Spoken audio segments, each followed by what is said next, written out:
All right, welcome to Rock Hard Caucus.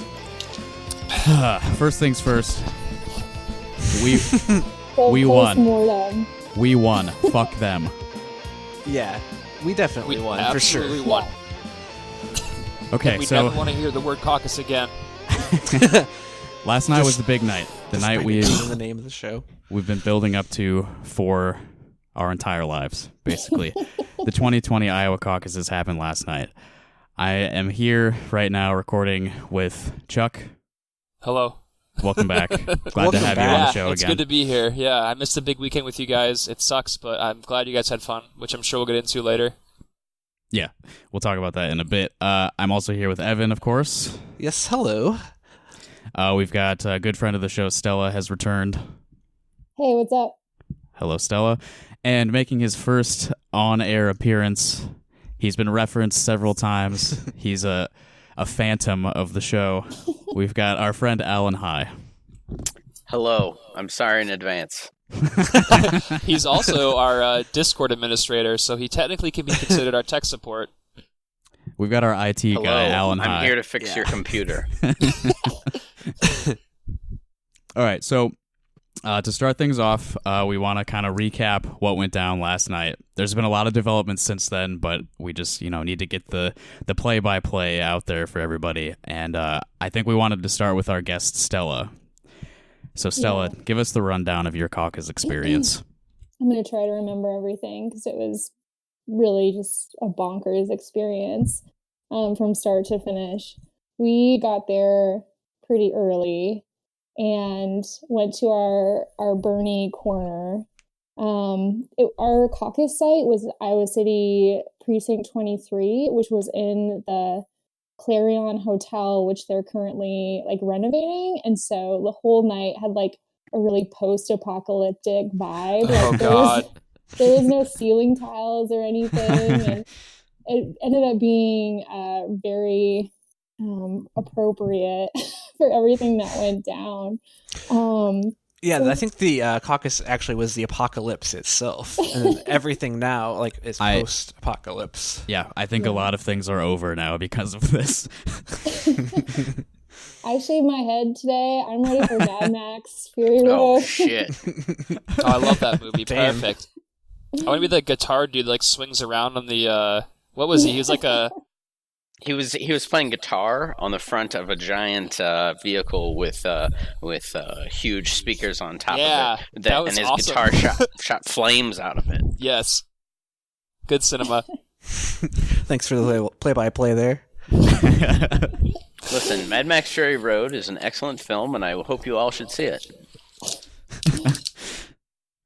All right, Stella, give it to us. Our real lives soon enough. So we got there.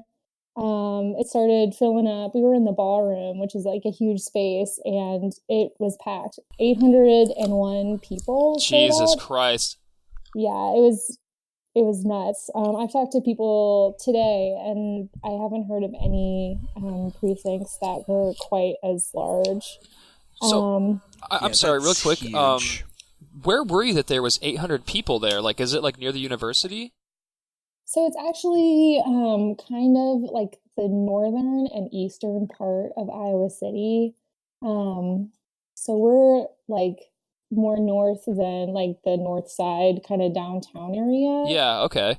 Yep. And then I picked up a couple participants who were over on the east side, kind of near Rochester and Scott Boulevard. So less of a student population, more families. A lot of seniors were there. Okay, I gotcha. Did they say how many people had been there before at 2016 caucus time? No, they didn't. Yeah, that would be interesting to hear. It's also a part of town where there's been a lot of development of multifamily housing. So I wonder if the growth of the area hasn't really kept up with the precinct's borders or the territory of the precinct. Mm-hmm. Yeah. Because they've had to change locations the last 2 times to accommodate more and more people. So how recently did they change your location?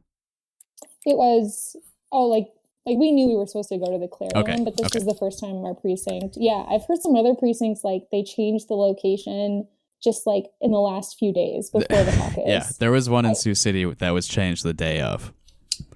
Hours before, like at like 3 or 4 p.m. if I remember correctly.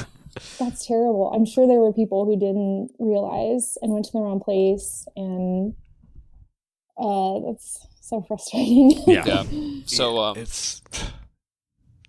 So we got there. We were like holding our Bernie signs, and this reporter from the Press Citizen came over, and he was trying to get us to like talk about what our strategy was to win the night and like speak for Bernie and like the people he was talking to. Like we didn't feel comfortable doing that. Fucking cornball.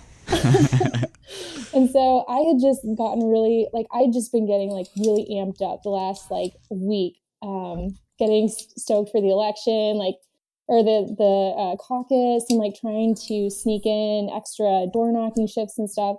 And I had just listened to the Rock Hard Caucus where you guys talked about the Press Citizen endorsement of Amy Klobuchar. Oh. And so he was like, "Hey, can I talk to you guys for a piece I'm writing for the Press Citizen?" And I like snapped on him. I was like, "Why the fuck did you guys?" Nice, perfect. Hell yes. I was shocked at how well Klobuchar did last night. Like, absolutely shocked by the number of people there. Before the polls went down on CNN, she was beating Biden. Like, when I last saw them before our lovely update we had, it was Bernie, Warren, Buttigieg, Klobuchar, Biden, and he was eating fucking shit. Deal. She did really well. I was really surprised to see all the Klobes. Yeah. It was Clober in time last night. But like, I just think of that weapon from GoldenEye. The Klob, baby. The Dual Klob, stand clear. It's like the worst weapon, but the Klob owned. It was super accurate. You got to do what you got to do. It serves a useful purpose for all right, boys. All right, hold on. Sorry, people. Fellas, please. Okay. And so he was like salty at me for bringing it up. He was like, "If you want to serve on our editorial board for 4 years, then you can have a say on who we endorse." Basically. Okay. Sounds good. Like, go for it. All right, sign me up. he was not having it.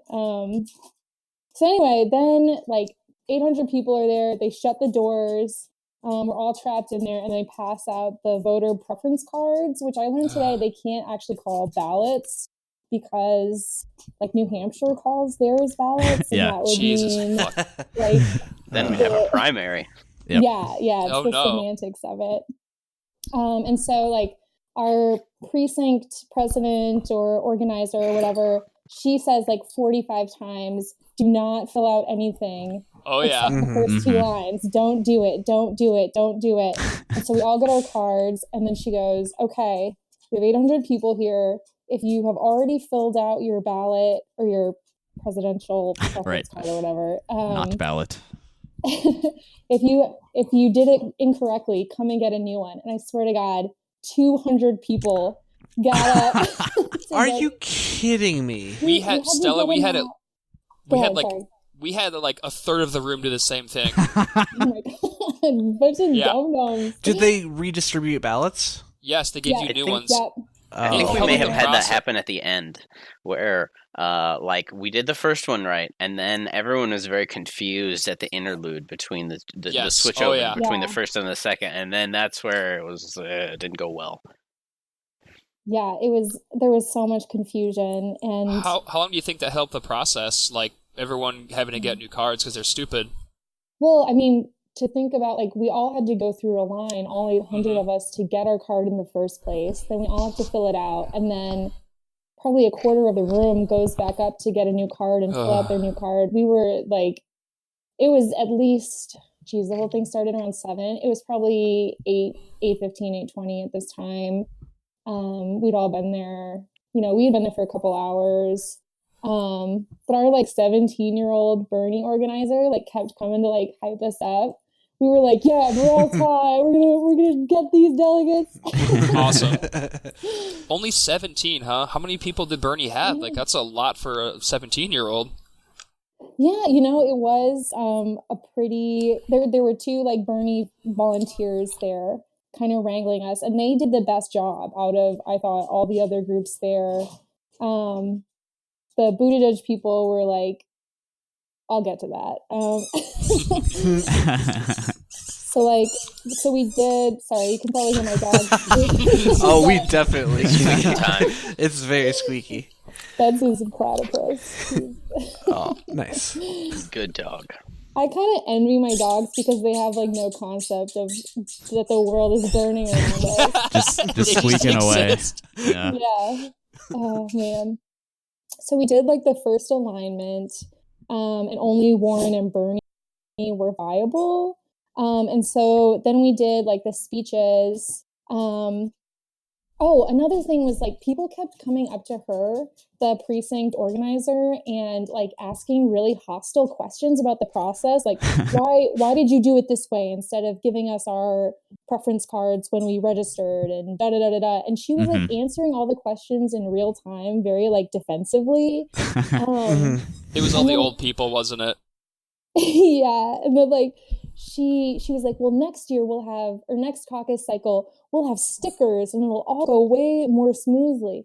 Like, I fucking hate Democrats, dude. We're Holy here now. shit. There will not be a next time. No. No. Oh gosh, I hope not.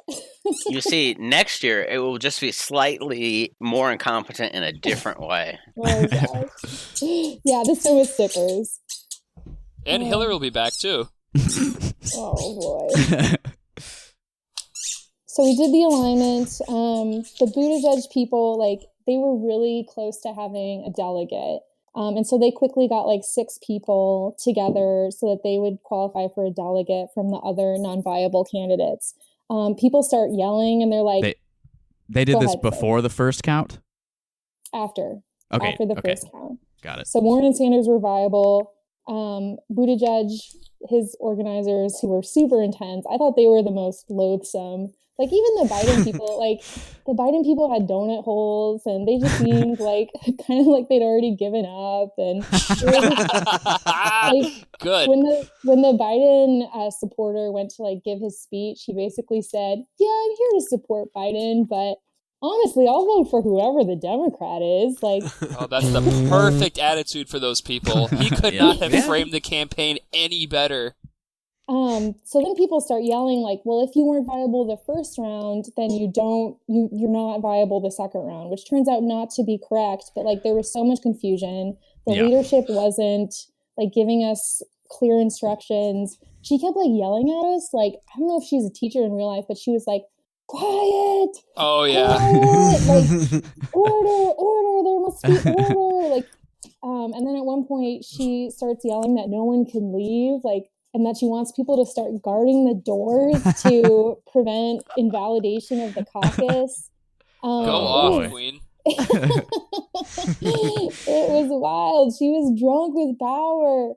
And so we're just like all getting sweatier and hotter. It was so hot in there, and like everyone's getting angrier and more like tribal. It was really devolving. Yeah. And it's democracy in action. You said it. Finally, they ended up, let's see here. Sorry, just looking at my notes. So anyway, so the Pete people, they were arguing that if anyone had, like, all the people who had filled out Pete as their first preference for the first round, but like a bunch of them left. And so their organizer, like, their job is to keep them there and like kind of herd them and keep them like in the corner for Pete. But a bunch of people left thinking that because they'd written down their preference, like he would be viable without them there. And so that was like a whole thing. Everyone was getting so mad at the Pete people. The Pete people were getting like in so intense. They were like yelling and they were all running up to the precinct organizer. Everyone was like trying to attack her. It was a mess. It was truly a mess. Yeah. We got out of there like around 10. Wow. Sea of contrast here. That's insane. And then it took like 20 minutes to get out of the parking lot because this little hotel parking lot like only has one exit with like a light that. I know exactly where you're talking about. None of the Democrats were driving very well. Everyone was like at each other's throats.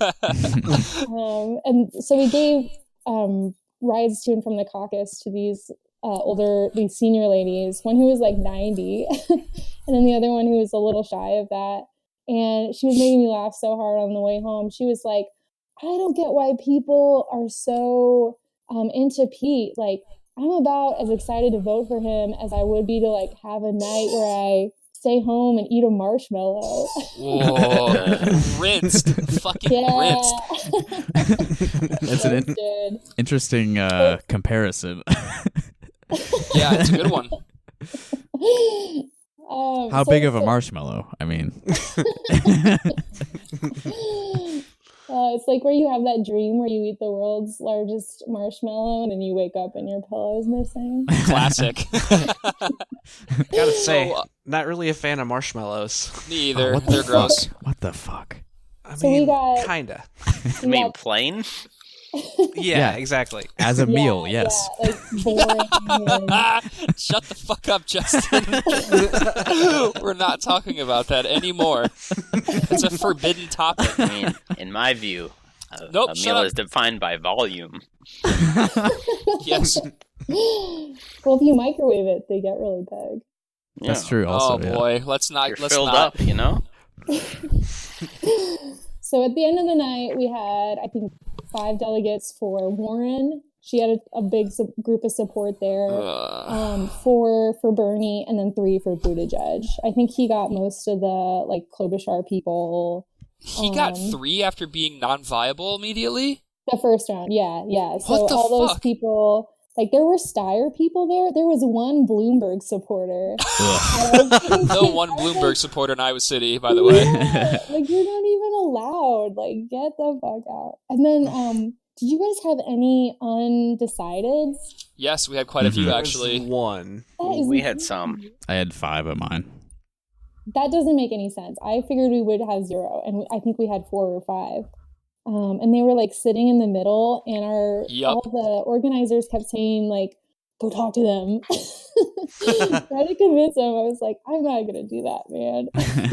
Look, the way I see it is, if you show up to the caucus and you're undecided, like, what have you been paying attention? Like, all of your options are like distinctly different people with distinctly different politics and ideology and views on things. Like, there's no fucking reason to show up for a caucus and be like, well, I don't know. I guess you'll just have to come court me, fellas. Like, why don't you come and explain it to me? I want the goddamn attention. And you know what? Exactly. All those people were in for a fucking rude awakening last night because they were able to do that in 2016 and float around.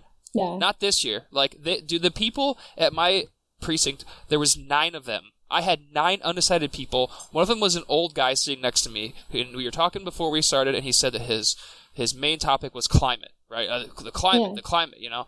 And like, okay, well, what else? He's like, oh, and he just mumbling, just like nothing. Like that was it. And our president's like, hey, everyone get up. If you're undecided, you count as a group. Come to the middle. And it was all old white men. Wait, just guys who like to caucus. Yes. Yeah. Please pay attention to me. I need someone to pay attention to me. 9 white men can be a caucus. They're there as fans of voting. 2016 definitely had a number of those crazy people that wanted you to like go and talk to them and convince them. I feel like our district didn't have as many of those people this time, but to be honest, I kind of sat in the corner under the where the Bernie folks were, and we just hung out, and it was fine. And it was totally crazy to hear all these different experiences that everyone had at different places. Yeah, it's such a personal thing. It's like hard to explain, like the just disconnect between like the on the ground. Well, I guess in the case of Stella's, it matches up, but just the disconnect between what actually happens on the ground and then what's reported in the media and the results, and just this clusterfuck. And it doesn't matter what reality is. Like, anything's true. Like, you can write whatever you want on the computer, you can put whatever you want on television, and there are people that will believe that it's true. And it doesn't matter if it isn't, because it is. Like, everyone lives in a different fucking reality. Yes. There are at least 2 different worlds that we live in right now. And probably, at least like probably 10, more than that. 10 multi-world, 10 plus realities. A multiverse? And there exist sub-realities within each reality, just like different areas in Super Mario World. Oh man, I'm gonna go back into my K-hole in a few minutes. If you do a series of jumps and actions just right. Dude. All right, you guys want to hear about my caucus experience? Yes. I would love Yeah, to. absolutely. Corville 01, baby. That's correct. I was the precinct captain for Bernie Sanders in Coralville's first precinct. I've got the second cycle in a row that you were a precinct captain, am I right? That's true, yes, for the same exact precinct. Hell yeah. Longevity. I have all of the data in front of me now, and it's time. It's time to do the numbers. What does he say on? Yeah. Thank you. All right, so we had. That's right. There it is. We had 529 people show up. Yeah, I believe 2016 we had around 400. So a significant boost from last time around. Nice. Our caucus chair was State Senator Zach Walls, and I've mentioned him on the show before. I have some ideological local celebrity. Yeah, Good for I have you. some Doesn't ideological. matter about I have some disagreements with him, but he did a really nice job running things last night. I think, I have no complaints about that. I did hear somebody in line call him Whack Zalls, which I thought was cool. Nice. That's a good one. So I don't think I may have talked about this on the show. I don't remember. In 2016, Ashley was roped into registering voters. I'm sorry, the squeaking is... Yeah, it's been going on. It's Too much squeaking. I'm so sorry. I'll move to a less squeaky zone. Right into the squeak zone. All right, so in 2016, Ashley got roped into registering voters. It was not something we'd planned. It was very stressful. She had minimal training and was just kind of thrown into this thing. So leading up to this caucus, I was like, look, they're telling me they have enough volunteers. They have everything covered. They're not going to make you do anything like that again. And then... No. Yeah. No. We're there. It's like... it was probably like around 6:15, 6:30, and Zach comes up to me and he's like, "So listen, a lot of the people in line who are new voters are here to support your candidate. Do you have anybody here that would be able to help at the new registration table?" And I was like, let me see what I can do. And Ashley was standing right there, and she's like, "Fuck it, I'll do it."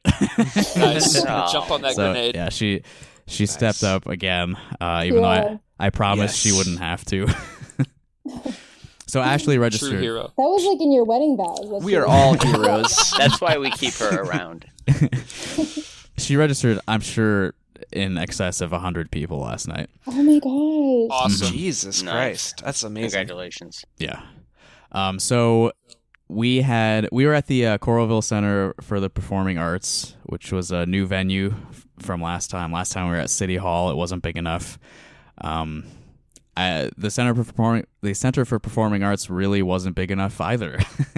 But at 7, we had if you know the area at all, we had a line out the door and around the corner all the way back to the driveway into the library parking lot.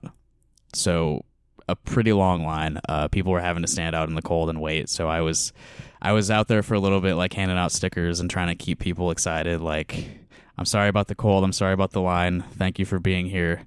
This is really important, and I appreciate you making this sacrifice of your time and comfort.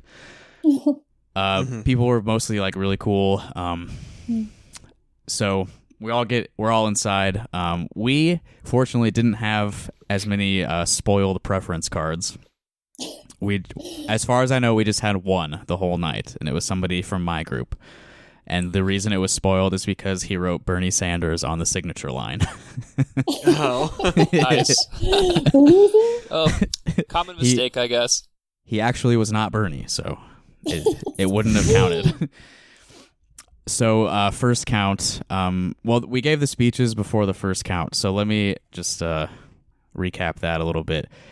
We went in alphabetical order by candidates' last names. So we heard from Biden, Buttigieg, Klobuchar. Yeah, somebody was there for Klobuchar. And then me, I think. To tell you the truth, I don't remember really the Biden, Buttigieg, or Klobuchar speeches.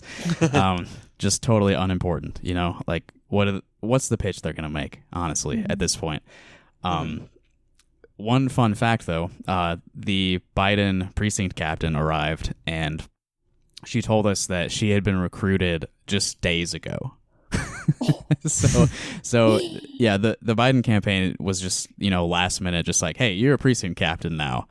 I imagine that was happening all over the state. Yeah. Because he had no ground game, nothing. No. So yeah, totally unprepared to do anything really. And her son joined the Sanders group. All right, so we get to my speech. I'm just going to read it for you now. I've posted it online. I had to cut some of it at the actual event just to make sure I kept it under a minute, but the Rock Hard Caucus listeners are going to get I thought you got 2 minutes. No, 1 minute. I mean, that's what it was at ours. Oh, we were allotted 2 at ours. Yeah, we got 2 at ours, but I don't know if it really matters. Every site had different rules. Yeah, we didn't even have speeches. What? We didn't have individual speeches. We just had the people, like the secretary or whatever, who talked at the beginning and controlled everything. They did some speeches, and then we did our thing. Huh. Jeez. Oh, and anyway. Abby Finkenauer was there, and she did a speech. For okay. Biden, right? Finkenauer endorsed Biden, right? I think she did, but she didn't really talk about any specific candidate. She kind of gave this really underwhelming speech about like coming together and how cool it is and blah blah. And then we moved on. Yeah, that's a thing kind of where if there's an elected official in the room, they'll let them just speak in general. Yeah. So yeah, we had Zach Walls there. He didn't really waste any time, which was nice of him.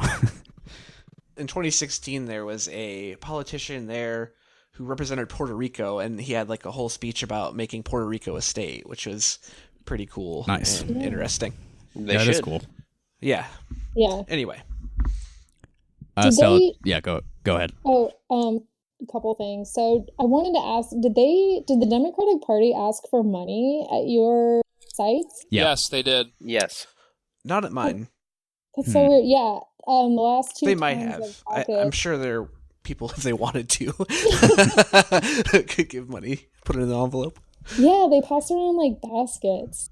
And they kept like the precinct leader lady was just like, it's just like at church, just like at church. And I was like, that's like weird. This makes me It's just like my church. Yeah. This is like my church. This is great. Fuck you. Dude, they passed that fucking envelope. They started, so I was sitting up front on the right-hand side, and they fucking handed me that envelope first. I didn't even look up from my goddamn phone. I just passed it straight to my left. And then the other envelope came for the state Democrats, and I fucking didn't look up from my phone either. I think I was playing Clash of Clans. Justin, did you have any shenanigans at the end of the evening with regards to submitting vote totals or anything like that?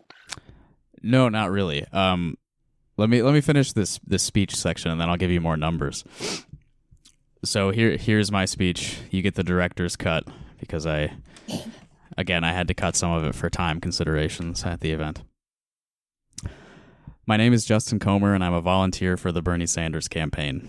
I'm standing before you now to ask you to support not just a candidate, but the movement he represents. We want Medicare for all because healthcare is a human right.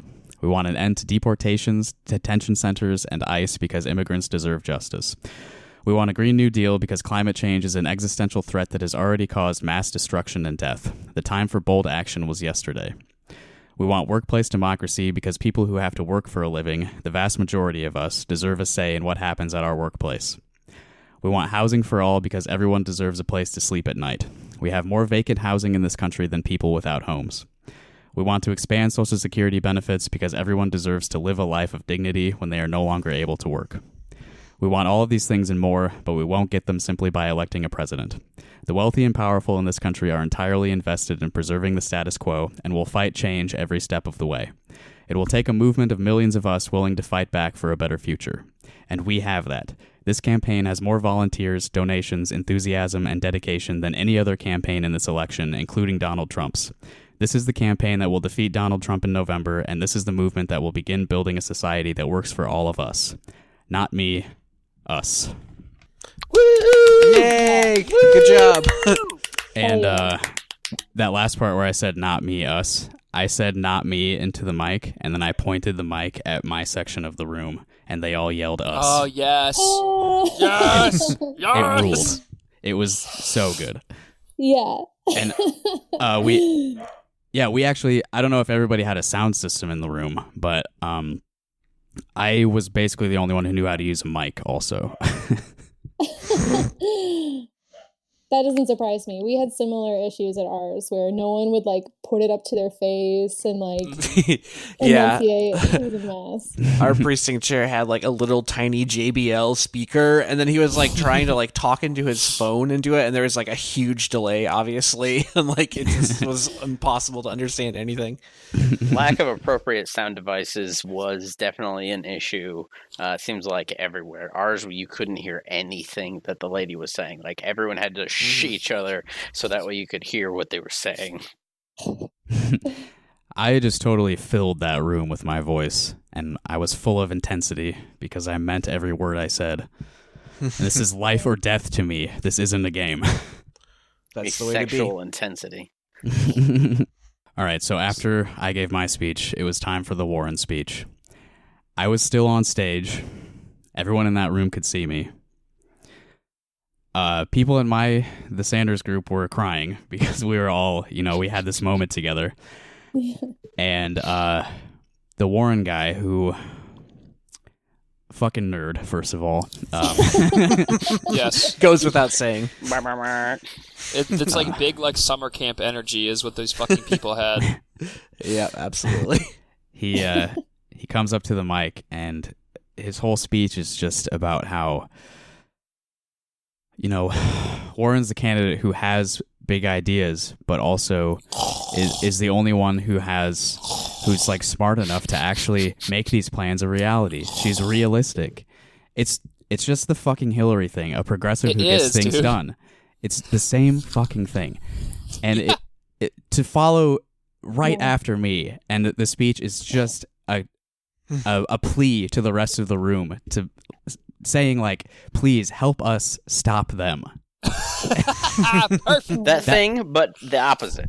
That was the extent of his speech, basically. It was, listen, I know you guys don't want him, so come to us. And I was on stage just shaking my head and glaring at him in full view of the whole room because I was just so overwhelmed with the magnitude of actually like finally being in this moment that we've been building up to for so long. Mm-hmm. And to have that just immediately have him like pointing out, making the contrast more clear than it ever possibly could have been between our two campaigns. Just right after me. It was really, I was mad, basically. And then we had a Yang speech, and it was, I think a lady who was recruited pretty recently for that position as well, and she just kind of winged it. and I applauded for her only. I think she was the only one I clapped for. So on first count, this was the numbers. I'll give it to you in alphabetical order as the speeches were presented. We had 26 people for Biden, 67 for Buttigieg, 1 for Gabbard, 37 for Klobuchar, 208 for Sanders, 150 for Warren, 35 for Yang, and 5 uncommitted. And the viability threshold at our precinct of 529 was 80. You need 80 people to be viable. So the only people viable in round 1 were Bernie and Warren, 208 to 150. It was my impression going into this. I swear I read things in my multiple trainings that said, if you are not viable in the first round, that's it for that preference group. Am I alone in that? That was my impression too. And, I had volunteered too. I tried to do my research. I've caucused 3 times. I thought that was also the case. I've heard that other people, like leadership at other precincts, were saying that same thing. Yeah.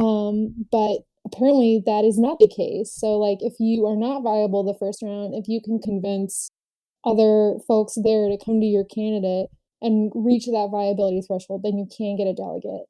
But what's crazy is that different people had different interpretations. Like, the process is so inherently confusing and improbable. Like, the most trained people in the room don't have the same information. Yeah. Like, what the fuck? How can something so important be so opaque and mysterious? Yeah. The only thing that our precinct president, the person running it, stressed to us was that if you start and you are in a viable group after like the first round, you're locked in with them and you can't move, right? Yeah. They did also mention that if your group is deemed non-viable after the first round, you're also out. But they did tell us before we broke into groups that you had 15 minutes, right? So you got 15 minutes once you split up, So my interpretation was that 15 minutes is your window to go and try to build your group, to become viable. Once that 15 minutes is over, if you're below the threshold, you have to go somewhere else. Like, I thought that was pretty clear, but I mean, I'm reading, like you guys said, people are saying that's wrong. They're saying it's right. They're saying it's partially right. Like, this is a really good system, and I'm glad. It's gonna suck that we don't get to do these anymore. I gotta say. Every time we had those 15-minute windows, they would either get extended or they would say something else because there's all this user error. Like, people needed new presidential preference cards, or it was just total madness. Plus, there's 800 fucking people there, too, for Christ's sakes. How the fuck do you keep that many people in line? Fill it out. Okay, now don't fill it out. Oh, do fill it out, but it's the wrong way. But at this time, okay, now. Yeah. Don't sign it yet. Yeah. There was a lot of that in my precinct as well. I feel like the rules opaqueness is kind of the point. I mean, Justin, how long did it take for you to figure out, A, how many delegates there were per district, and what the math was for figuring out the delegates? Mm-hmm. Like you said, you found that the spreadsheet of the delegates in the Something Awful thread. Oh, that's right. Yeah. So months ago, I think Evan asked on this show, or maybe after we recorded one, he wanted to see a map or a list of how many county delegates each precinct in the state is electing, which is information that the party has figured out for over a year, I'm pretty sure. And I reached out directly to the party asking them where I can find this information multiple times. Never heard a fucking word.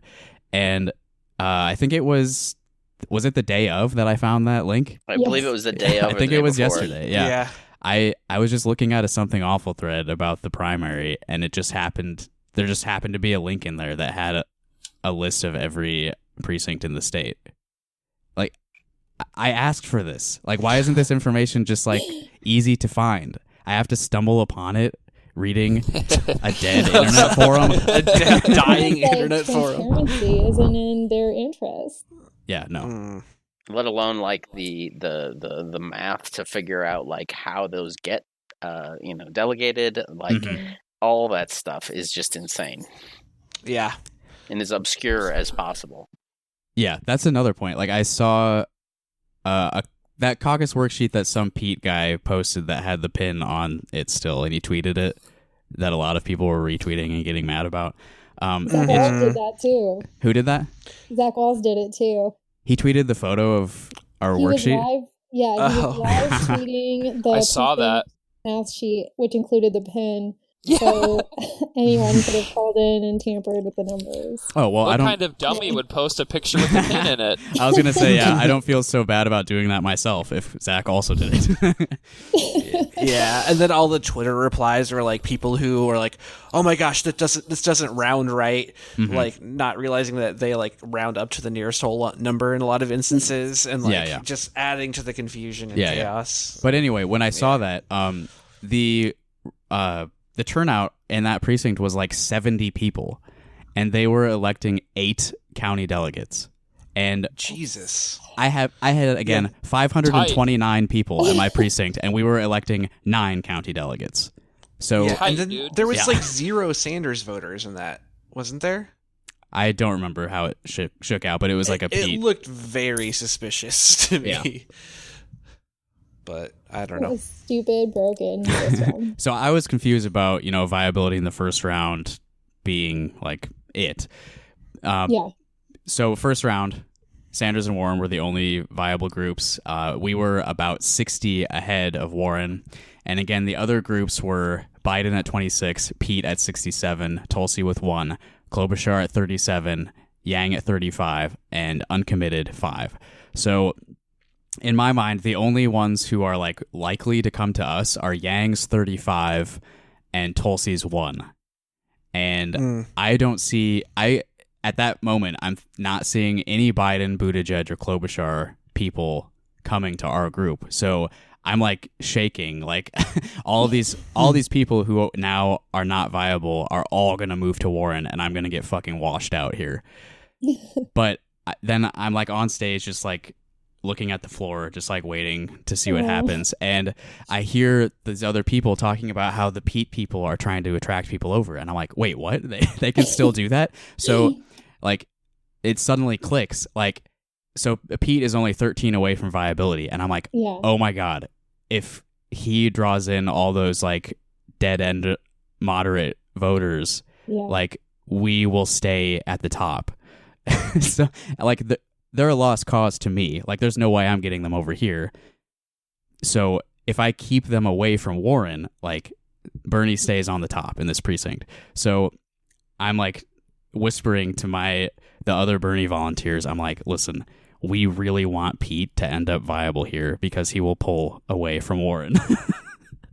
And I literally had one of my ambassadors, like, she took this upon herself. I didn't tell her to do it, but she was going around to like the Amy group and Biden people and stuff and saying like, listen, I think Pete, like, he's so close to viability, like, you should go over there. And basically we beat them at their own game, buddy. I know, but it worked out. We beat them at their own game. The final count for the night was 224 for Bernie, 169 for Elizabeth Warren, and 100 for Pete Buttigieg. So that shakes out to 4 delegates for us, 3 for Warren, and 2 for Pete. We could have lost, and we didn't, because we used the Rat Fuckers campaign to rat fuck the other campaign. Reversal of fortune. Did it. When they go low. There was one moment, probably the only moment of the night, that I feel any sort of shame over. One of Ashley's relatives was standing in the Amy group, and so during the realignment period, I was like, well, and also she caucused with us in 2016. So during that realignment period, I was like, fuck it, I gotta try. I have to at least reach out to this person. So I walked over to that side of the room, and I was like, hey, where are you gonna move? Like, where are you gonna go? And she's like, I'm not sure yet. It's not gonna be Bernie. And my brain just snapped, and I just said, why not? Like, completely matter-of-factly, why not? And she starts going into how, like, he's not electable. It's just this fucking electable bullshit. I fucking hate that And- word. It's not true. Yeah. Yep. And I couldn't help myself. I was just like, listen, you heard the speech I gave. Everything I said in there was true. There are more people committed to this campaign across the entire country. This is the widest net we could possibly have for a candidate. This is like Obama level support here. This could be a fucking landslide. And they just live in a completely different reality. There was no reaching her at that point. Yep. And this Actually, Pete is better because this other lady, like nearby us, she then starts confronting me, and she's like, "Well, listen, no matter what, you tell me that you'll vote for whoever the nominee is," and my brain snaps even further, and I just say, "I'm one person. I'm talking about millions of people here. I can't tell you that they're going to vote for the Democrat. Like, I'm not going to make any sort of promise to you. I'm representing a campaign of people who have never fucking voted before, and we're not going to win without appealing to them." And I'm just like going off. I'm like losing my mind on this lady. Good. And she's like, "I'm not going to argue with you." And I just fucking storm off because, like, I mean, you fucking started it. Stop owning me. Don't fucking blue no matter who bully me at the caucus where we're expressing our preference for candidate. The gun to your head style of persuasion has worked so well for the Democrats. Yeah. Yes. I did hear a lot of blue no matter who in that auditorium. Yikes. Yep. Yeah. I think that's pretty much the full story of my caucus experience. I am glad to have it over. I'm glad to have some of the pressure off. I walked home feeling pretty good. I rewarded myself for making it to caucus day by actually listening to the radio interview that I did with Matt and Virgil and Chris from Chapo.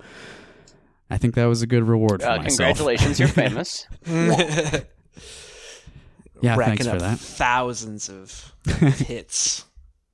You broke the KRUI stream. That's true. Yeah, you did.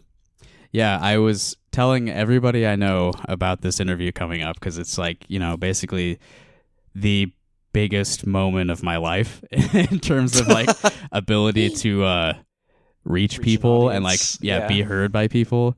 And I like right before we start the interview, Virgil Texas tweets the stream link on the Chapo Trap House Twitter account, and like 5 minutes into the interview, the live stream goes down. Well, I enjoyed it until that happened. So Yes, I enjoyed all 3 minutes I got to listen to of it. I enjoyed the last 5 minutes, and then I listened to the rest of it today. Yeah, it was a good time. Well, I'll go ahead about my caucusing experience, which wasn't nearly as exciting as your guys's, but it was very much in contrast to the 2016 experience that we had. So we caucus at the McKinley Middle School, Iowa District number 26. Represent. Yeah, Evan went to school there, right? Yes, sir. May have taught these very members of the pod. Yes. It's a school that was made in 1920, turns out, or 1922 or something like that. Regardless, old school, pretty fun. Mm-hmm. So we walked down there, and we got there relatively early, and there was quite a number of people there. And fortunately, this time it wasn't in a tiny auditorium that was too hot.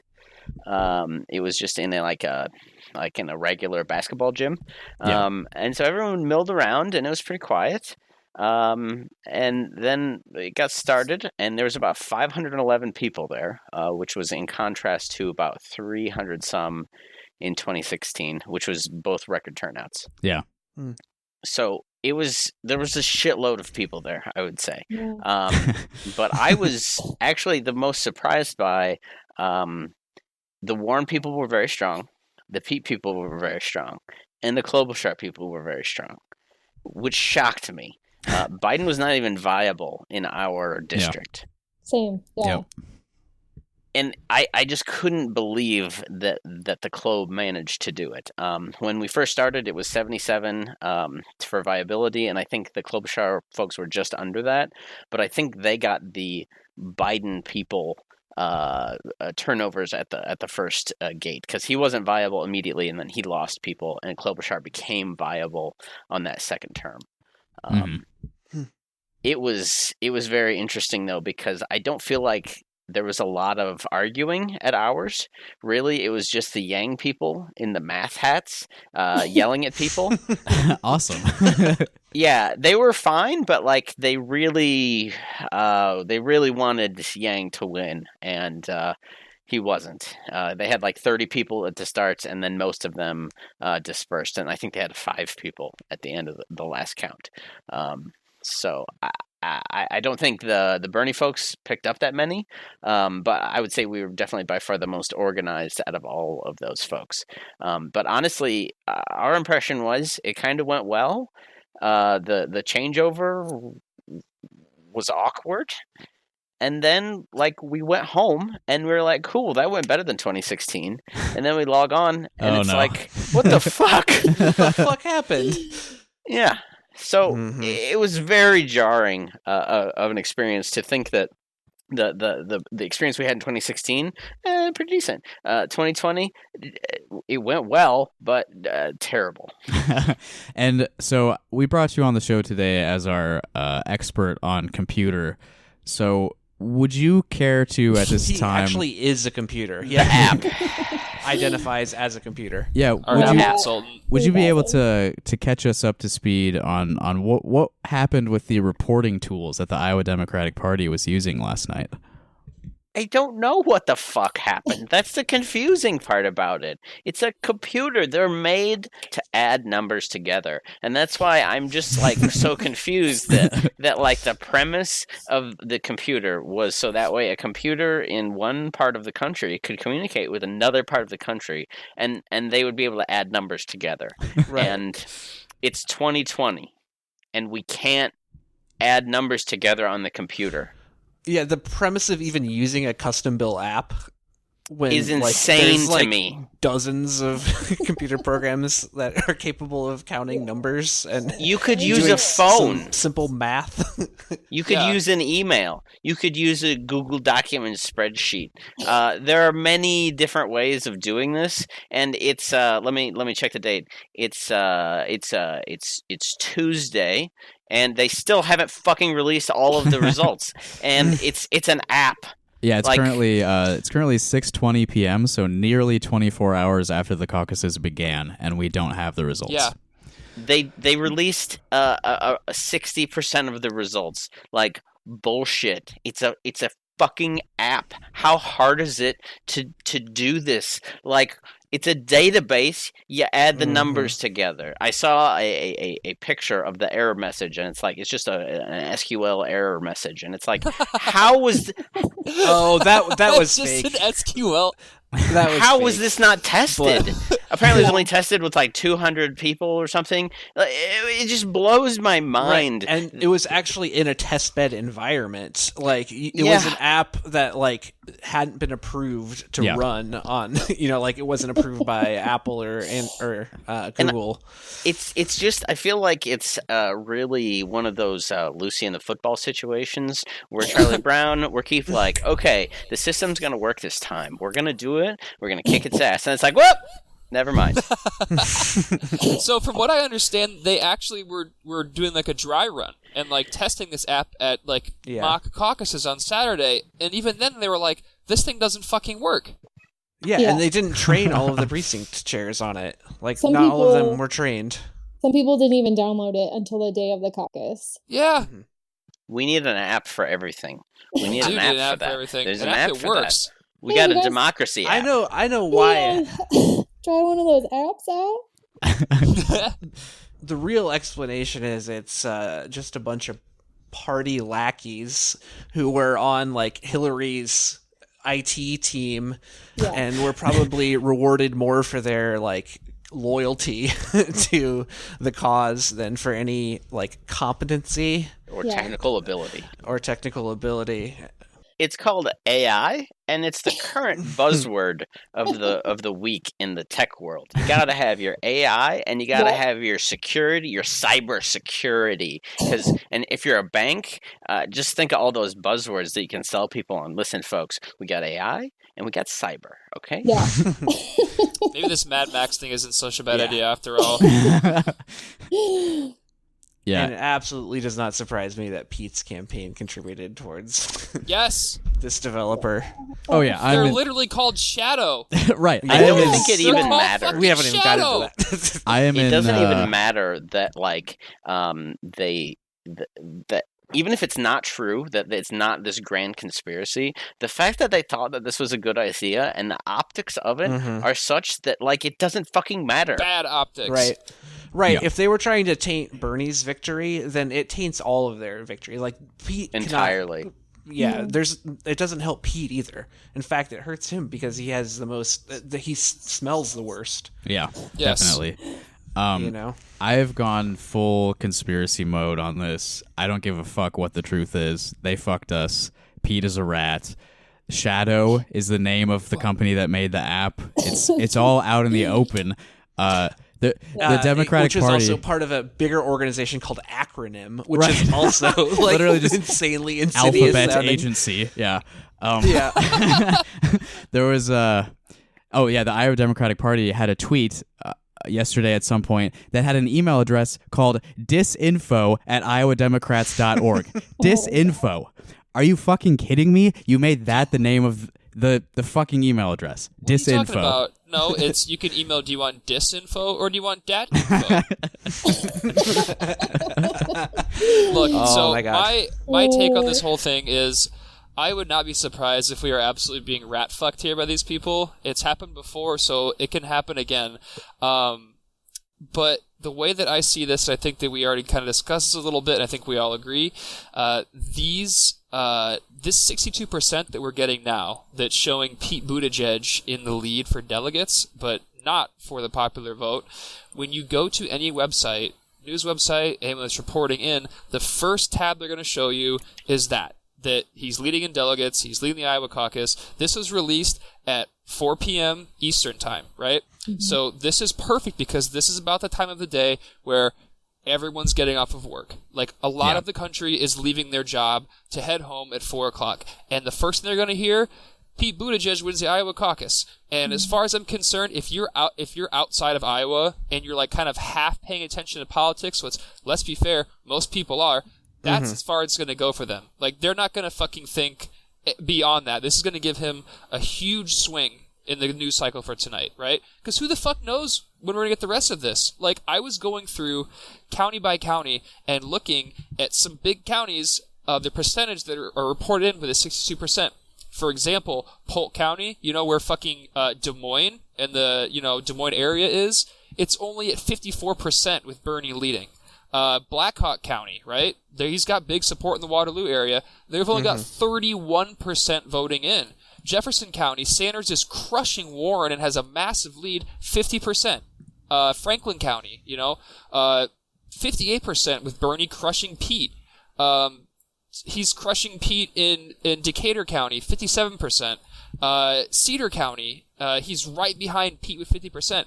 I counted 14 different counties that are all less than 60% voted in, and 10 of them have Bernie leading by a considerable margin. But in the fucking Fallen Kingdom, Western Iowa, rural Iowa, all this empty fucking space where there's these caucuses where fucking 20 people showed up, Pete's got all of those. Like, this is absolutely by design. This is structured in a way to fucking shape the narrative going into New Hampshire. This serves as a slingshot to propel this little fucking chipmunk all the way into New Hampshire with all the momentum he needs. This little rat fucker with all the momentum he needs because Bernie's going to fucking crush New Hampshire. Everybody knows it. He crushed it in 2016. This is an opportunity to put a little chink in that armor. Maybe get him into second there, too. He's got first in Iowa, second New Hampshire. Oh, we got to take a really good look at this guy. No, this is dog shit. Like, if this isn't intentionally, an error on the part of each individual caucus, this is absolutely intentionally reported this way. There's no fucking reason to release 62% of the results.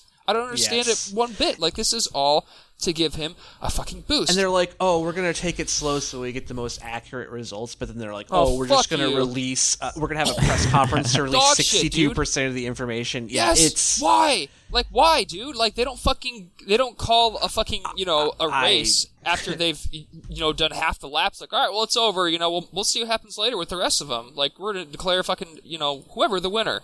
Or like, we're just going to play the first 10 holes of this round of golf, and that should be good. There's 18, but, you know. Yeah, and we were... It's not going to work, by the way. No. Pete's being catapulted directly into a wall, and he'll like turn into like an accordion, like in a cartoon. No. What I'm looking at is the people that are barely paying attention. Like, I think those are the majority of Democrats. The people that are barely paying attention, and like, they will fucking...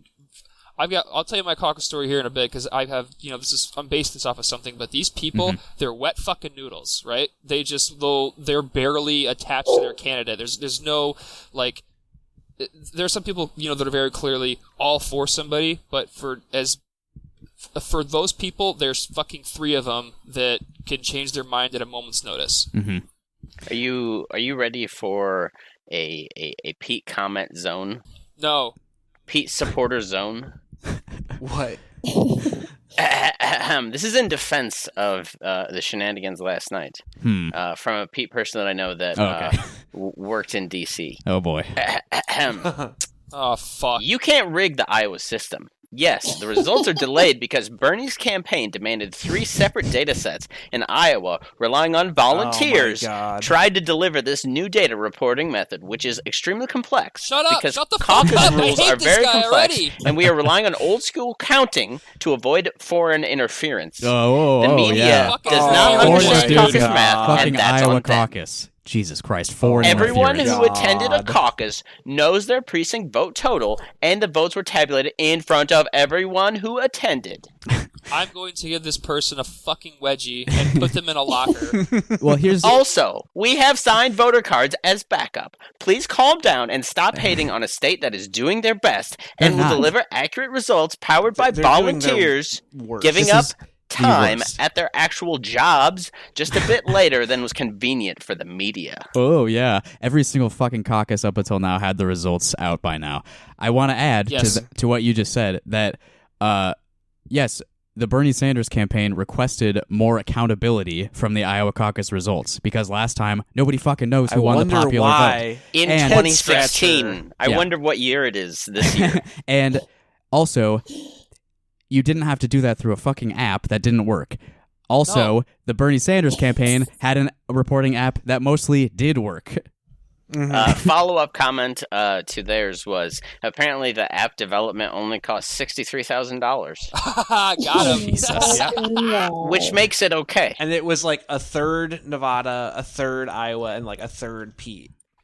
Pete himself. Yes, Pete himself. Yeah. In any other country, that would fucking taint this completely. Like, if you had any connection, if you were a candidate and you had any connection to the fucking software that was being used to count votes, and it was fucking up, and it ended up in your favor, and you come out and declare fucking victory before any of the results are in, doesn't that fucking stink? Like, are you kidding me? Yeah. Like, any other country... Well, maybe not all of them, but a lot of places this would be disqualifying. This should disqualify you for having ties to these fucking so-called people who develop this democracies. apps. Yeah, I mean, fuck Modern you, dude. liberal democracies. Yes, it's horseshit. It stinks. Like, even, dude, I work with a guy I've talked about him many times with you before. He is a lifelong conservative, right? Alan, you know his son. You guys are good friends growing up. I think you know who I'm talking about. Even he came into work today and was like, they're trying to screw Bernie again, aren't they? I'm like, you're fucking right, they are. Then he's like, they're going to screw him again. They're going to fucking screw him again. Like, who knows what's going to happen in New Hampshire? I'm like, you know what? For once, we fucking agree on something. My very conservative father-in-law is also parroting that same line. Yes, they know it. My Republican dad.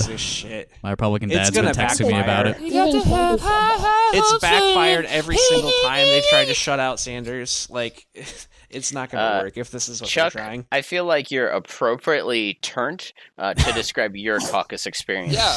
Okay. Yeah. Do we want to touch on anything else with the app at all? I do want to add one thing. If you're not angry enough already, we were planning to record an episode last night as the results came in, and because this app and the rat-faced Pete screwed over the results coming in, that episode, which would have been very emotional and cathartic to listen to, does not exist. So we missed out. We missed out on a great piece of content, and that is unconscionable. I will never forgive the rat-faced Mayor Pete Buttigieg. They may so release. Instead of having instead of having this nice moment together that we could have had last night when things were grand and everything was good, we had to fucking sit and stew all day about this at our fucking jobs, or sitting in our house, or sitting at our desk, or like wherever we were, we sat and we fucking stewed about this. Like, we just marinated in the fucking anger. Especially when, 4 o'clock, like, this thing kicked off, like, we heard about these results, and I fucking posted it in our group chat, and, like, everybody just went from fucking, like, anxious and what's gonna happen to just pissed. Like, it was like a switch just got fucking flipped. Yeah. Please note, it's 6:30 right now. Yes. They released 60% of the vote at 4 p.m. We may have more results later tonight, are some rumors that I'm hearing. So we may look like fools later. But the point is, fuck you! What the fuck? It's an app! How hard is this to do?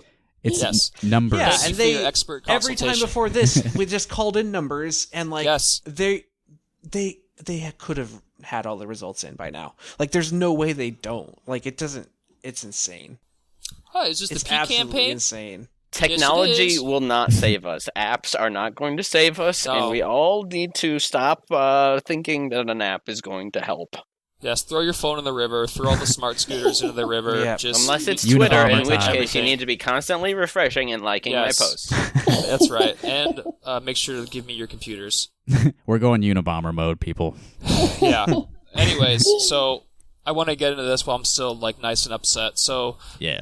Let me just adjust my tinfoil hat. Just All right, put it on a little perfect. tighter, and I'm ready. all right. So now that Stella's adjusted, I am in CR21.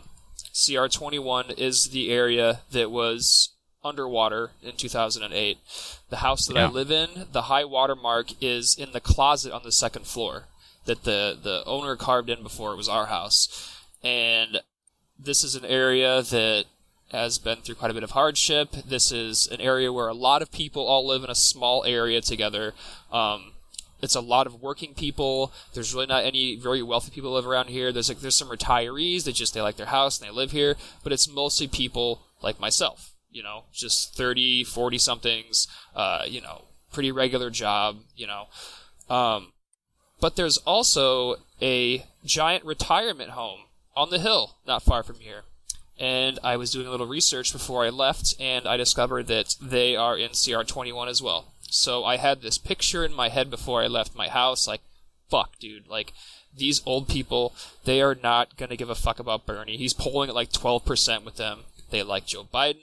They like Pete Buttigieg. They like Biden because he reminds them of the nice man that lives down the street from us, and he still gets around pretty good, so he just shovels our driveway, when it snows. Or, oh yeah, he's that nice man. He's my friend Kathy from Bridge Club's husband. He's really nice, and he's got nice teeth too for a man of his age. Yeah, or, always, they're like Pete.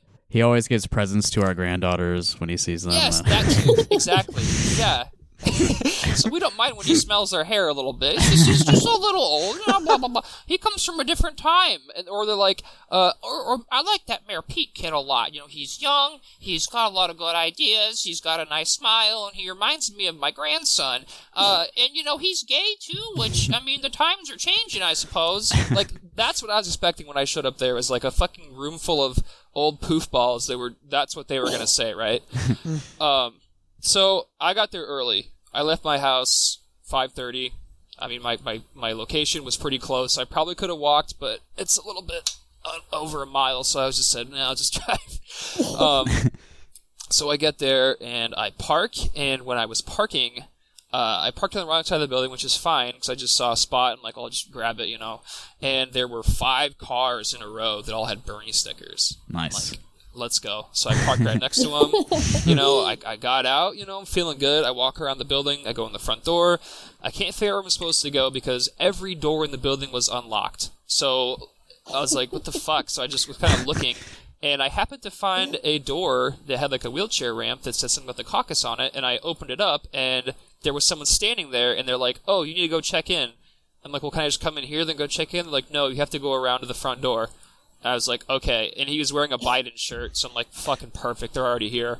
So I walk around the side of the building, get in the front door. They looked at my ID and they're like, well, this address isn't right. This isn't your precinct. I'm like, yes, it is. I have a piece of mail with me that I brought that had my name and my address on it, and I had my voter ID too. And I'm like, well, okay, sure, you can go in. This person also tried to be a Biden voter. Like, it was a younger guy, too, which kind of caught me off guard. You don't need to show ID. Yeah, they asked for my name, and I'm like, I have my ID. And I showed them it, and they looked at it, and said the address isn't right. They should just have a list. They do have a list. They do have a list. I offered to show it to him, though, because I didn't want to, it was just instinct to do it.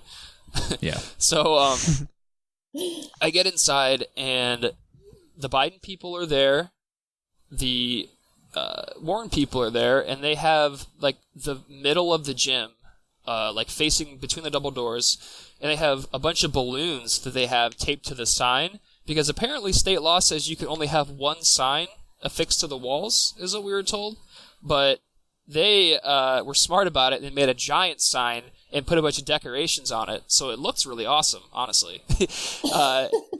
And then, so other wall was Biden, opposite side of the room from where I was.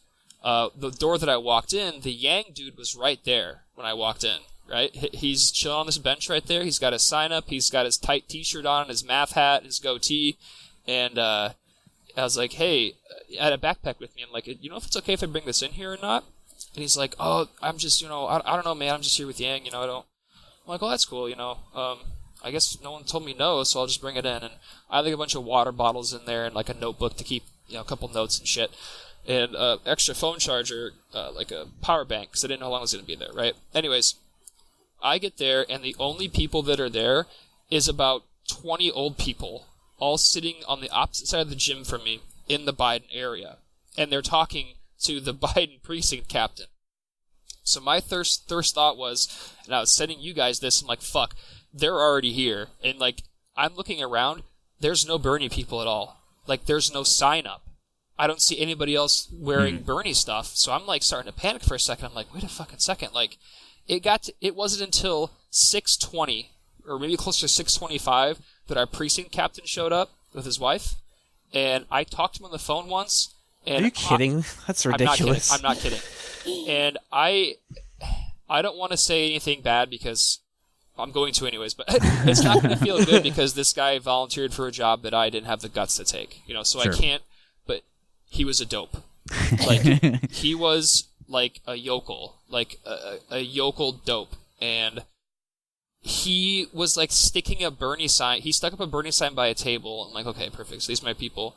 And then he starts putting them up like everywhere else in the gym and like putting them up outside.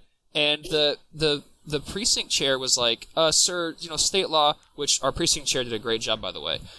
He's like, sir, you can only have one sign per wall for your campaign. He's like, oh, okay. So he takes them all down except for one, and then he goes out and he's like sticking them like in the bathrooms and stuff, apparently. And I'm like, you've got to be kidding me. I'm like, you've got to be fucking kidding me. And I'm sitting here in the gym, like, starting to, like, have a bit of a panic attack. I'm like, dude, this can't be happening right now. And then, like, there's more old people shuffling in, and they're just kind of sitting just around, not necessarily with the Biden people. And then, like, all of the, like, Warren supporters start rolling in, and the Yang Gang showed up. And I'm like, oh, dude, this can't get any worse. And, like, there's some people that are starting to kind of sit around me. Like, there's a couple Bernie people that are filing in. But 10 minutes before 7 o'clock, everybody else came. I would say 70% of the attendees showed up, like, right at the buzzer almost, right? Yeah. I had no idea who was with who, but all I knew was that this guy better know something I don't know, or he better have some fucking strategy, something up his sleeve, because... there's a lot of people here that don't look like they're interested in anything Sanders has to do or say. And there's, and they made it clear, like, they're all wearing their campaign shirts. So, we go through the whole spiel. We read the fucking the letters from, like, the Lynn County Democratic chair and the fucking Iowa Democratic County chair. And I have to pee so bad during this time, by the way. Like, I'm in pain. Like, I drank too much water. Water before I went to the caucus, and I'm just like, my bladder's about to burst. I'm like, son of a bitch, dude, like, pick it up, let's go. And they started It's good to be hydrated. It is, yeah. So they started passing around those envelopes. Like, did you guys get those? The ones to stick money in, like at church, right? So piss in it. No, that'd have been a good bit, though. They fucking handed me that envelope first, because I was sitting right at the end of the front row. I didn't even look up from my phone. I just passed it right over the next guy next to me. The Bernie people didn't look like they wanted anything to do with it, just like in your case too, Justin. But yeah. all that's done. I'm sitting there. I have no idea what's going to happen, and it's speech time, right? Everyone gets up there. Bernie guy's up there. He's like this really tan guy. He's got like a kind of a mullet, glasses, really like wire thin guy. He's wearing like a tie-dyed shirt under his Bernie shirt and a coat, and like these ripped up jeans, it's a good look. But he's like, I'll go first, and he gets out a piece of paper and he's like, this is a speech that was found on the website, and I'm like, oh my god. He literally prefaced it by saying, this is the speech I found on the website. And he read the prepared speech not very well. Like, it was delivered with no conviction. It was flat. And I'm sitting there like, we're going to get laughed out of this fucking gym. Next up was the Warren person. She went on about how she's a foster parent, and she feels like Liz Warren can just be like one big foster parent to the country, and she's like, she's like the mommy fucking figure we need, and she's here for, she's not going to leave anybody behind. Kids in foster care, they're at risk, and I feel like we're at risk, and I feel like she's. Oh my gosh, that is pure Warren. Right. And at the end of the speech, a little she was projection like, there, lady. Yes, absolutely. Because at the end of the speech, she was like, well, we're supposed to say stuff that's like relatable. We can relate to our own lives. And like, okay, so that's what this is. She literally told on herself at the end of her speech. The campaign fucking told you to tell your fucking story. Boring. So next up is the Biden guy. So this guy was actually from Delaware, and he came from Delaware to do this. He showed up 2 days ago, he said, to be the precinct captain for Biden. Oh. Now, this guy, he gave a pretty good speech. I mean, he was to the point, he was very clearly, like, whatever he does for a living, this is part of it, is speaking to a crowd of people. Yeah. If you know what I mean, right? So I just was rolling my fucking eyes listening to him talk, though. And like I made it pretty apparent. Like I took out my phone while he was speaking, and I opened up Clash of Clans, and I didn't have my phone muted, but it was really quiet. And like when you open up a Supercell game, it's like this very distinctive noise that it makes. So like it made the noise, and like I look up at him, and he's looking at me. So I just kind of looked back down at my phone, and he got in speaking. And last was the Yang dude, and he was honestly probably the most genuine dude there. This guy was like, very transparent. He said, I didn't prepare a speech. I'm come here to speak from the heart. But his main point that he was trying to hammer during his speech was, Yang is the only candidate that appeals to both libertarians and Republicans. Like, Republicans, libertarians like him more than any other candidate. I'm like, well, no fucking shit they do, dude. Like, Democrats need to cater to libertarians and to Republicans, Yes. if you ask me. This was very clear to me throughout the night, because also, I forgot to mention, both Warren and Biden captains in their speeches used the E word. Do you guys know what that is? Electability. Yeah, it's electability. So, yeah, barf. Alright, so I'm in full panic mode right now because these guys all just gave pretty good speeches. The crowd was seeming to enjoy it, and we were instructed that we could use the bathroom soon. And it was... No, listen, though. So this part was also kind of funny. Our precinct president was non-binary, right? And they mentioned during them talking about the bathrooms that the bathrooms will be gender neutral this evening because there's so many people here. We don't have to worry about lines or anything. Sure. I heard several old people around me just like scoff, just like, like I'm like, Jesus fucking Christ, like, get me out of here now. Like I don't want to sit in here for another fucking moment. Like, my brain is like a rat in a fucking cage, and these assholes are just poking it with a stick, and it can't get out. I'm like... And the pressure in your bladder. Yes, and this is the worst. And, like, so they're like, okay, let's split up. Everyone go with your preference group. And I stood up, and before I even looked to see who was going where, I walked over to them, and I'm like, can I go use the bathroom really quick? And they're like, yeah, 15 minutes. So I left, came back, and when I came back in, I was greeted. Oh, by the way, we had 163 people there, I believe. It was either 163 or 168. When I came back in, I was greeted with nearly half the room standing with the weird Bernie Sanders precinct captain. Hell yeah. And I'm like, oh, thank God. Like, instantly we're viable. This night's going to go so much easier. And I'm looking around the room, and, like, the Biden group is all really old people. Like, really old people. The unviable. Yes, the Buttigieg group is a bunch of like kind of like preppy, like rich-looking kids with like nice teeth and like nice shoes and stuff, and a couple old people that are with them. And the Warren group is just basically everybody that loved Hillary Clinton in 2016. They had that look about them. They had that fucking air about them. I think you guys know what I'm talking about, right? Yeah, of course. Did you bully them? No, I didn't. No, they left us alone. And the Yang Gang was 6 dudes, right? 2 of them, I believe, were very young. They are either, this year will be their voting age, or they will be old enough to vote. They both look like high school students, right? And there's the captain and then a couple other guys. So I'm looking around, and they're just kind of hanging out, and I had rehearsed this at home. I'd fucking practiced. I had a game plan for these Yang people in case it came down to the wire, and we needed like 2 people to get that fucking extra delegate. So I'm not even thinking about the math. I immediately walk over, I introduce myself, and I just asked them, "What do you guys like about Andrew Yang? Like, tell me what the sell is. Like, what sold you on this guy, you know?" And they pretty much all gave me a different answer. Both the young guys said that UBI was something that they thought was interesting or whatever. Their precinct captain kept talking about appealing to libertarians still, and so the thing might have been telling on himself. Yeah, absolutely. So I was talking to him first, and I'm like, you know, I really feel like you and I have the same picture for an end goal.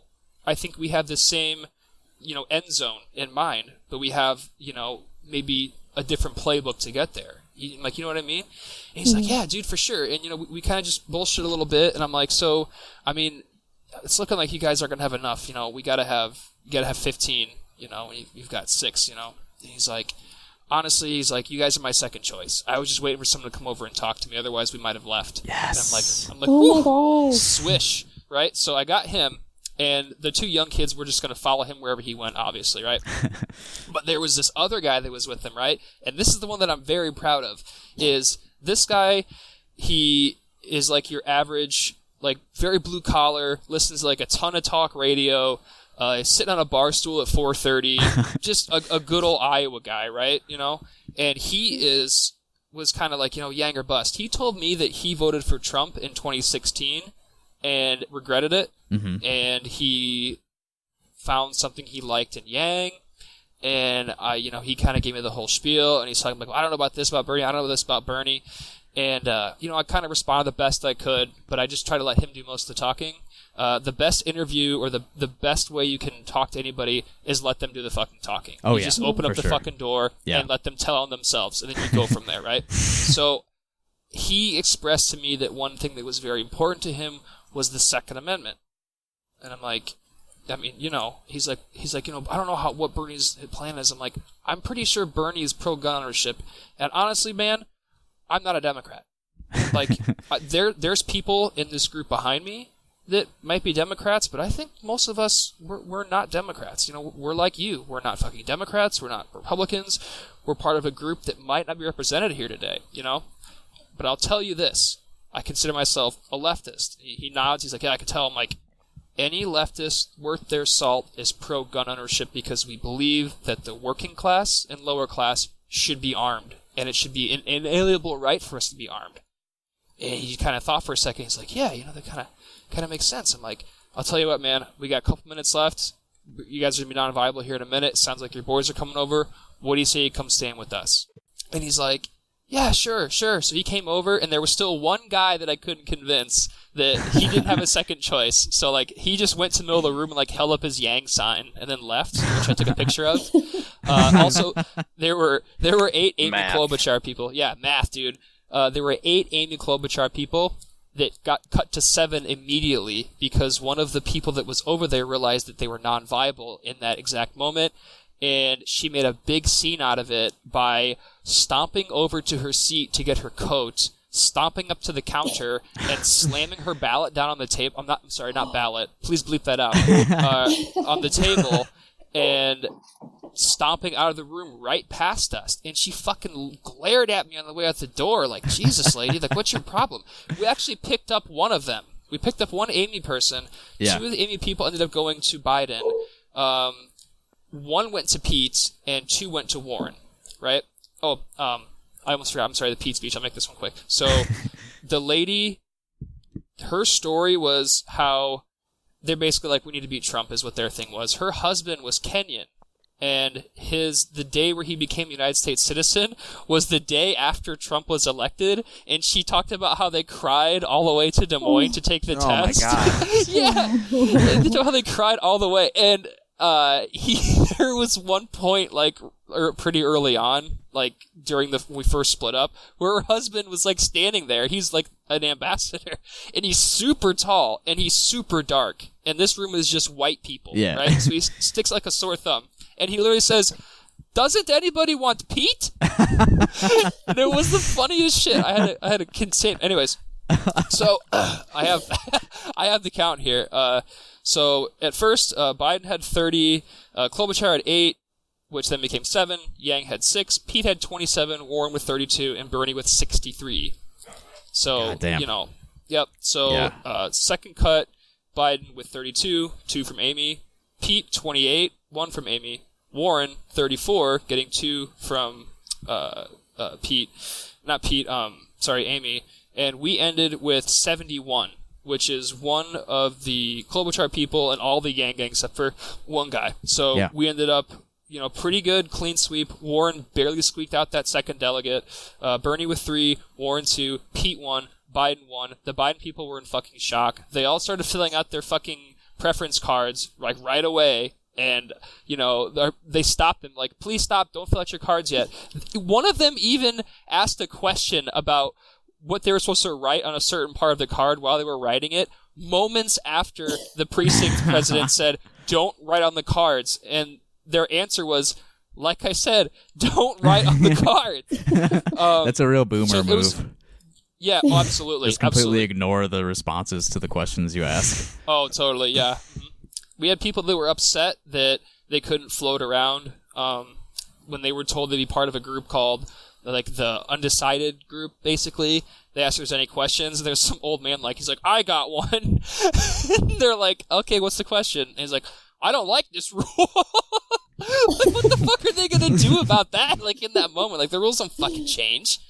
So yeah, it ended up being pretty good. I'm very happy with the results, and to thank the Yang gang for their support, I took them out for beers afterwards. So nice. Me and the precinct captain, the Second Amendment guy, and then one of the other guys and precinct captain's wife, we went out, we grabbed a few beers at the bar not far from here. We ate a plate of nachos, we played darts. It was a good night. Like, I was very happy with the result, and which, that went away pretty quick today. But I really was, like, relishing that moment when it happened. So my experience was overall pretty positive. It went from being, like, nerve-wracking to, like, instant relief. And then, like, as soon as I felt that relief, I just, like felt, like, in the zone. And I'm like, all right, let's go talk to people, And I'm glad it happened. I'm glad it worked out because our precinct captain did nothing. He really did nothing. Our whip was so nervous. I felt bad for him. Like, he couldn't, like, I'm sitting there, like, just having, like, a regular conversation with him. He can't even, like, look me in the eye. And he's just, like, super he's just this nervous kid. And immediately I'm like, I knew that I was going to have to maybe try to grab the reins. I ended up getting everybody in an organized area, get in line so we can count everybody. I ended up counting everybody after our precinct captain incorrectly counted everybody the first time. Our whip didn't know he's supposed to be counting everybody. He just was standing there in line. So, like, I recounted everybody and we got it. I recounted again after it came around. I ended up being the interim captain for that precinct. Like, I mean, honestly, it would have been fine because we were clearly going to be viable immediately and we were going to be fine, but I don't know. I still felt like I contributed a little bit. Yeah, it sounds like you definitely did. So it was good. Great. It went much better than the last one that I attended, and they told me that numbers were down from 2016. They said in 2016 they had right around 200 people, so that's a pretty significant cut, and we had 7 delegates up for grab. Mm-hmm. I can't believe that I was in a room with almost 100 people that liked Amy Klobuchar. Yeah. Yeah.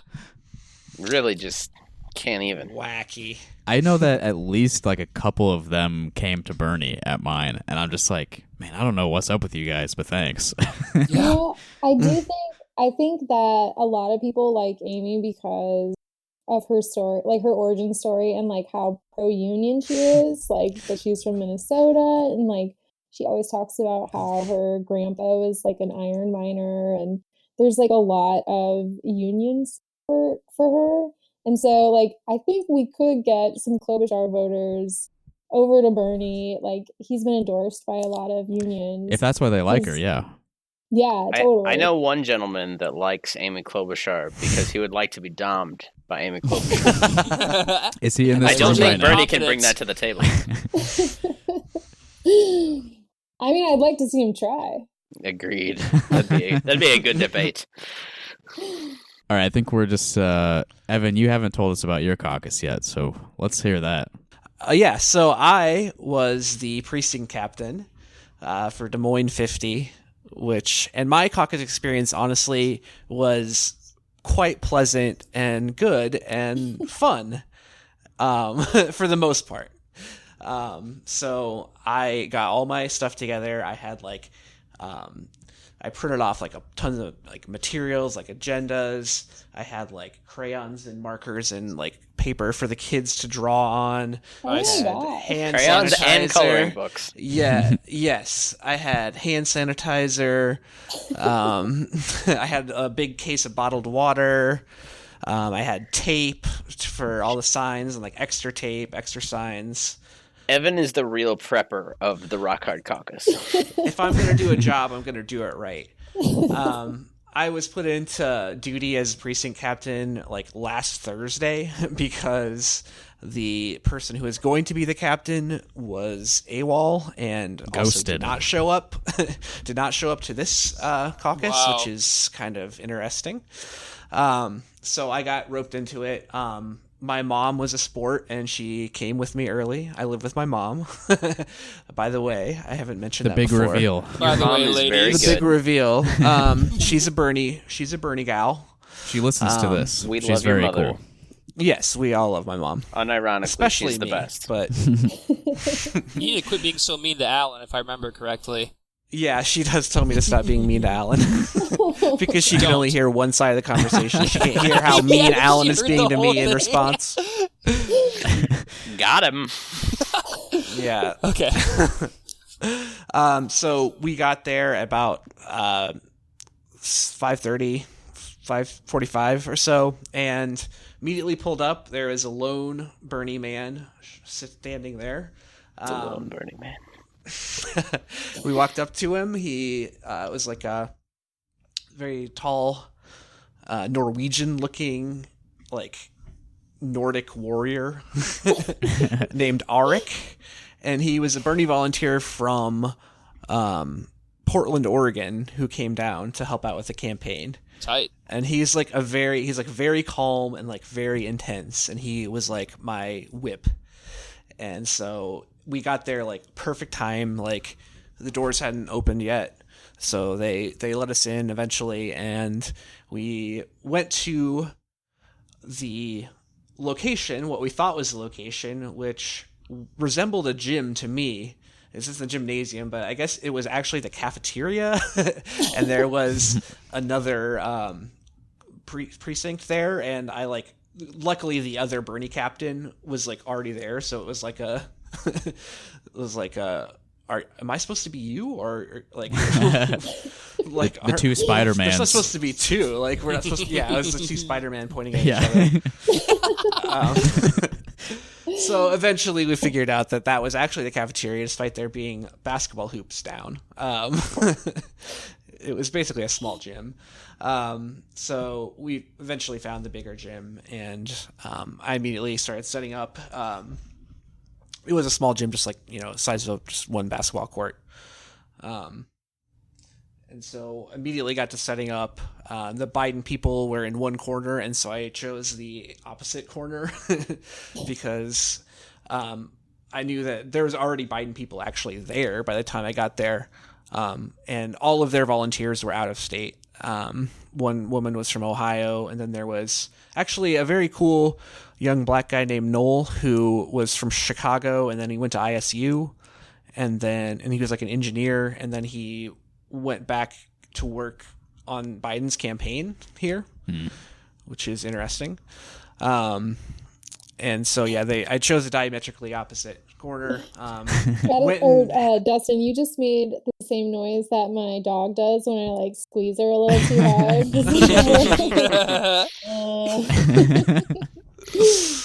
So I hustled chairs. I moved a lot of chairs by myself. Got a table. Arik was super helpful. There were a couple observers there. There was a man who identified as Tony, who was from China, and he was an observer for he was press for China Today. Oh, nice. Which really? Yes. So I talked to him about the caucus process, and I don't think I probably described it in a very positive way. Good. Perfect. I talked about why it is the way it is and why I don't really like it. Yeah. And I found out later that the newspaper this man writes for is essentially like a kind of propaganda outlet for the people, for like the Communist Party of China. Evan is an agent of a foreign state. That's foreign election interference. It's China Today, which was formed by, I guess, a Polish man named Israel Epstein, who ended up like moving to China and is like one of the only foreign-born people allowed into the Communist Party of China. Israel Epstein. Israel Epstein. That is, I had to mention that because it's such interesting. Let me just read that one again. Israel Epstein. Oh. Yeah, and he's a member of the Communist Party of China. That is really interesting. It was fascinating. And at this point I'd also met our precinct chair, who was very nice. He actually had a Pete sticker on. I had him on my list of Bernie supporters, so I thought he was going to be in the house for us, but his wife was also there, and she actually was a Bernie supporter, so that was cool. We started the check-in process, got all that going. I checked in, made sure my mom got checked in, just waited for people to show up. And one of the first people who showed up were our next door neighbors, the actual condo next to us. And we weren't really expecting to see them, but they said that their first choice was Yang. Oh, but there was no Yang people there. So they were like, well, we were probably going to end up with Bernie anyway. So they just like sat with us from the beginning and didn't change. That's what you call outreach. Got him. Yep. So more and more people trickled in. It was a pretty even mix of Biden and Buttigieg, and then a few lesser Warren numbers, and then maybe 5 or 6 Amy people, 3 for Steyer, one guy who was uncommitted, and 0 Tulsi, and then maybe there was 2 Asian families and a couple weirdo white guys in the Yang group. I didn't mean to cut you up. I forgot to mention we did have one guy raise his hand, and it was like, Tom Steyer over here, Tom Steyer over here. We were splitting up, and a couple people went to go talk to him, and then I lost track of them. I have no idea where they went after that. Oh boy! There was a solo Tulsi man at our precinct, and he was Tulsi through and through. Yeah, my lone Tulsi guy was the same. He didn't move; he just left. Ours just wasted his vote. Our Tulsi people came to Bernie. We also, because we were such a big group, they had balloons as well as the different supporter groups had their own areas of the ballroom, but every candidate who was running had a balloon with their name on it so that we could figure out where people were. And then at one point there was a couple balloons left over for the candidates that had no supporters, and the precinct organizer was on the microphone does anyone want this Duval Patrick balloon? Oh my goodness. Amazing. Duval Patrick? Did anyone take it? Oh no. That would be such absolutely not. Such a strange just artifact to keep. And then she just popped the balloon after that. Damn. Let it go free into the sky outside. Yeah. Be free. Yeah, so we were just checking in on our people. Arik was doing a great job grading people. My mom was talking to everyone. We had the most diverse group by far. It was amazing, mix of old and young, male, female, all different races represented. It was awesome.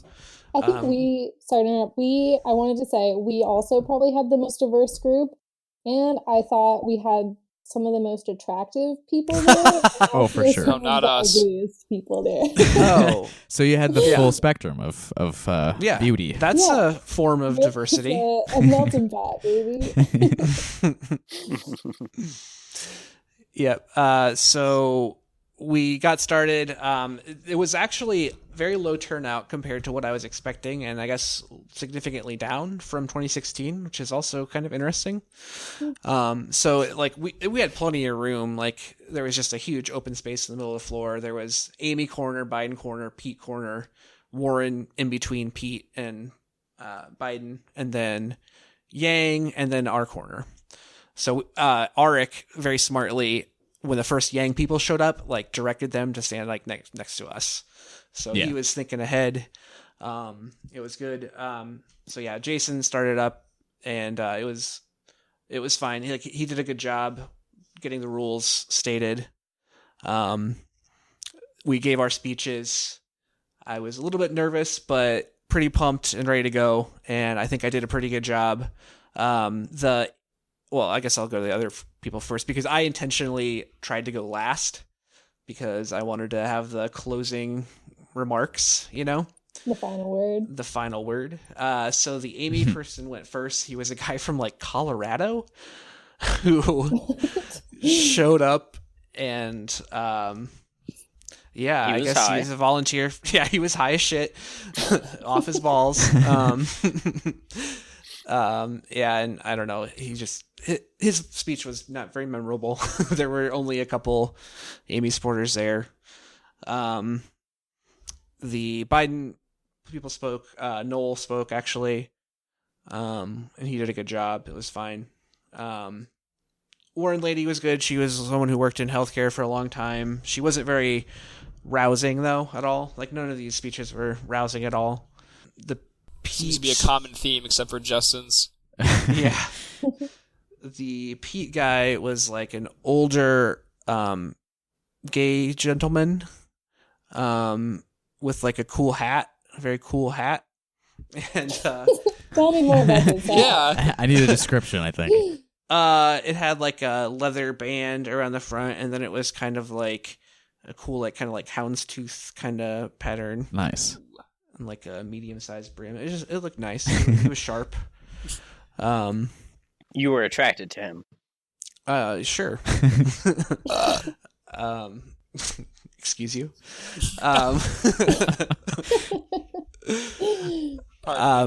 Yeah. So yeah, I don't even remember much about his speech, honestly. I just wanted to describe him. I'm just kidding.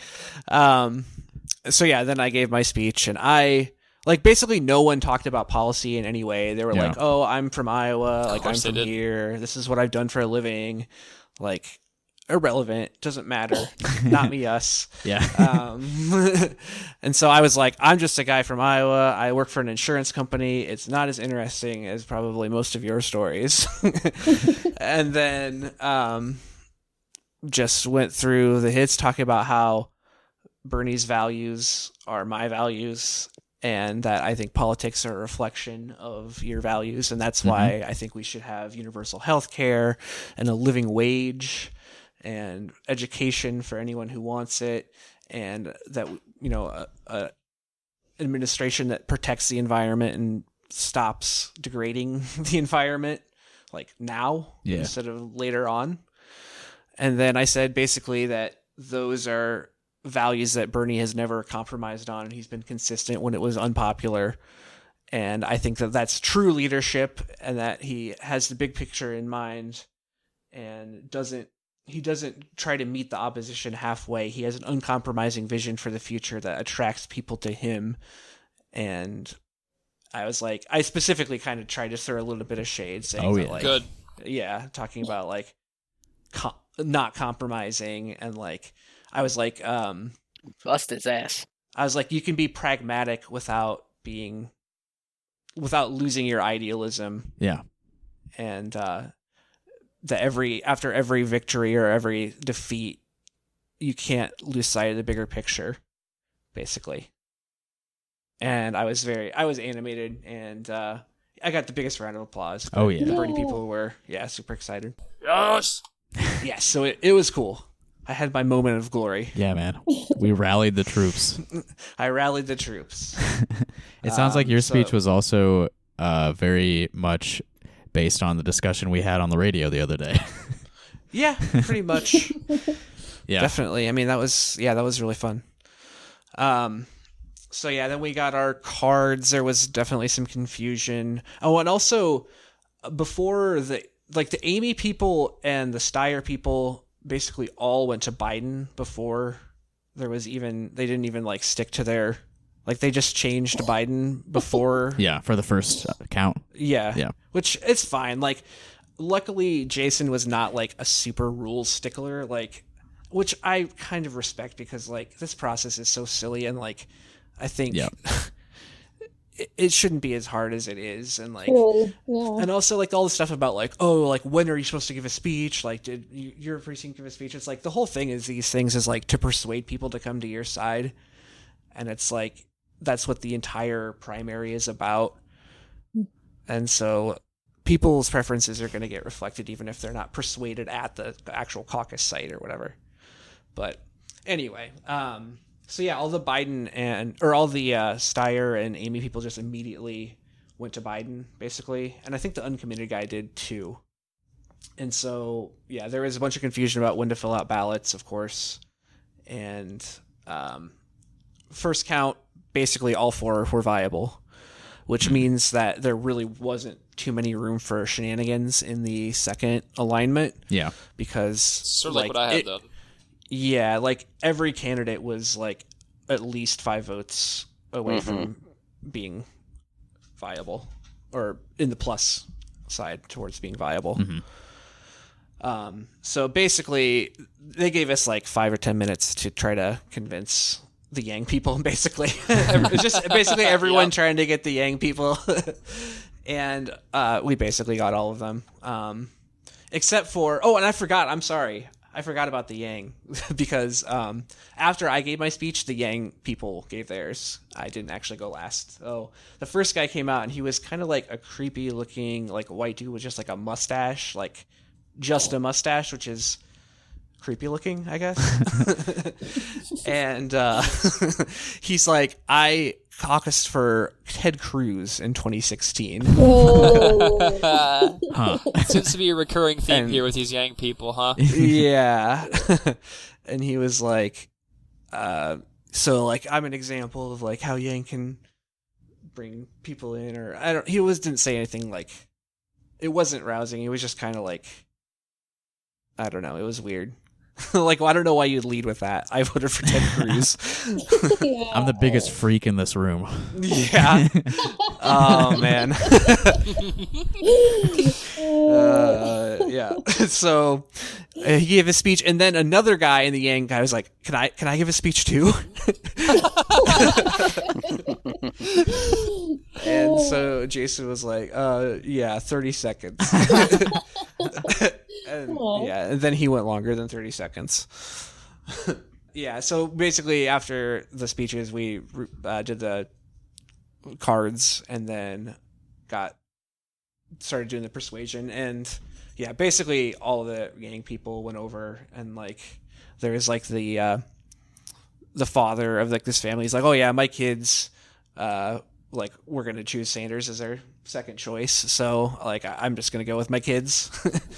And so they all moved over. A good father. Honestly, it was great. Everyone there was excellent. The kids were all so well behaved. Everyone was so nice. We had some little fucking rotten kids at ours. Yeah. Some little bastards, dude. Oh yeah. It wasn't even crowded at all. It was fine. And yeah, so we got mostly Yang people. We had some great people on our side going out and actually doing outreach too, because I wasn't really. I was Well, I did make a plea to the Yang people, but I was like, I'm pretty sure they're going to come to us anyway. And the Ted Cruz guy, the stocking cap and the mustache, was like saying that Yang is more progressive than Sanders. Oh my god. And well, if you look at the policies and you watch this YouTube video, you'll see $1,000 a month, everyone. Yeah. He was trying all over she again. Was trying to figure out. She was like, "What do you mean by progressive? Like, in what way do you mean that?" And he was like, talking about like because he talks about like automation and like robots and stuff. Yeah, that's like AI and cyber is coming for your job. The progression of time, just in general, the future. He knows about robots and science fiction and that kind of thing. Progress. Also, my mom. Before all of the cards were done, there was this girl that my mom was like with who was like having a breakdown because she was like already 30 minutes late for work and was like just like terrified. My mom said she was like shaking. Oh no. And so my mom was like, Jason, she has to leave to go to work. Like, can we just fill out her card and I can just take care of it? And he was like, yeah, sure. Like, nice. He was good. Like I said, like, it's like basically like the process doesn't really matter. It's more about the actual results. Yeah, me too. Yeah, her tyranny must come to an end. Can you hear me? I shouldn't say his name. Bleep out his name. No, I'm just kidding. Okay. Bleeps are funny. Bleeps are funny on the show. There's enough inconsistencies, but yep. So we got the Yang people. We recounted. Got all the cards counted. However, there was an issue where there were actually more cards filled out than there were people who had checked in. Oh, God. An observer. So that was like kind of put a wrench in things for like 10 or 15, 30 minutes. And but up to that point, it had gone very smooth. And then I guess they figured out that one of the ballots was like not filled out properly or something, or like someone had grabbed another one and like one of them wasn't signed or whatever. They were able to throw out one ballot so it matched up again or something. I don't even honestly know what, because I already had all of the counts as recorded on my like app for reporting. Yeah. And so it wasn't. Did you guys have problems with that too? No, well, at first I was having a hard time. Like, there's like a check-in process where you like have actually get people's names and check them off as they come, but that wasn't working. But by the time we actually got to like the counts, then yeah, I was able to get into the app and update my numbers and stuff. So it was pretty good. I forgot to mention that because I remember you sent a message to the group DM about that. The guy that was our precinct captain, his phone like wouldn't run the app. Like he couldn't get it to work because he had this like ancient Galaxy. He had this like there's a web-based version. You can just go in the web-based version too. Dude, you tried telling that guy that. So we ended up putting it on my phone and logging in to get it to work, and it still wasn't working. So I'm like, well, fuck this, dude. Like, do we really need to use this? Like, what is this? You just call him in. And I don't know what happened after that. Maybe that's why your precinct isn't on that list. Yeah, you're fucking right. Hey, there's like 7 precincts in Cedar Rapids that aren't on that list. Well, despite that would be the precinct chair's responsibility, right? Right, not the campaign. I think so. Yeah.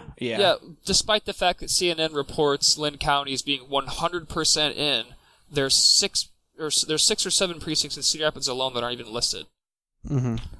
Fishy. Yes. Yeah, so I didn't have any problems with the app, but yeah, we got the ballot issue resolved in one way or another. I think it involved a Biden vote not being counted. Oh no. Yeah, I know. Pouring one out. And at this point, a woman came up to me specifically and was like, "Oh, since you're a Bernie guy, are you going to vote for whoever the candidate is?" Good. When they win?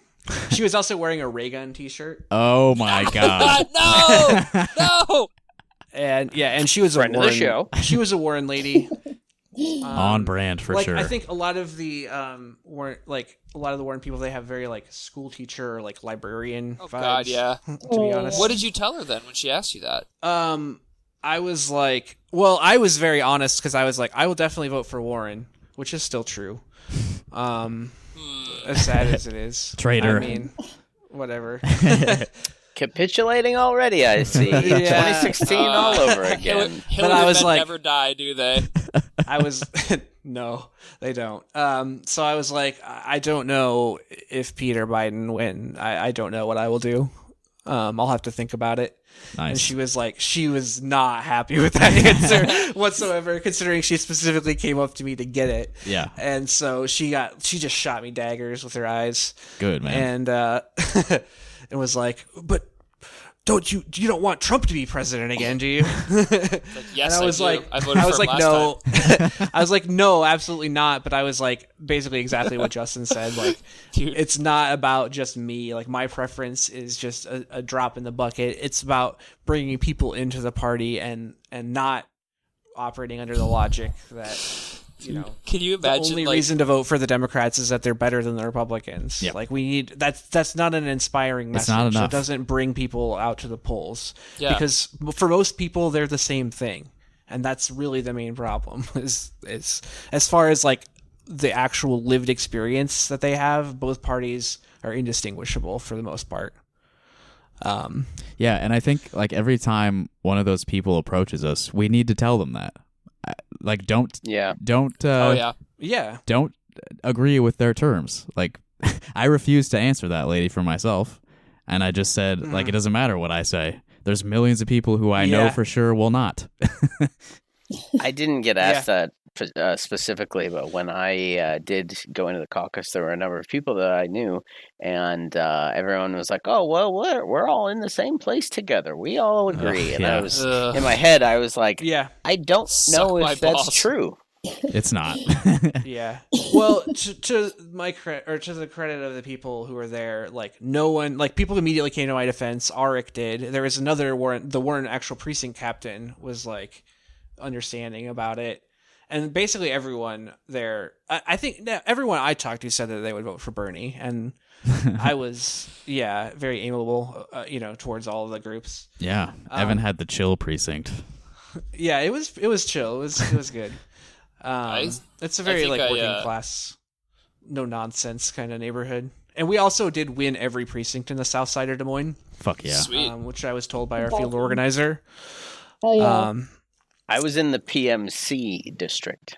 Yeah. We just need the rest of that. What is it, like 46% is still out in Polk County to roll in? Mm-hmm. Polk County is only 54% reported in, I believe. Yep.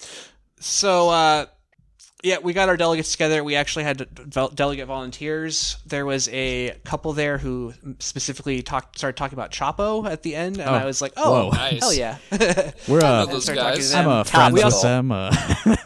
Yeah, I should have probably networked, but yeah, they were very cool.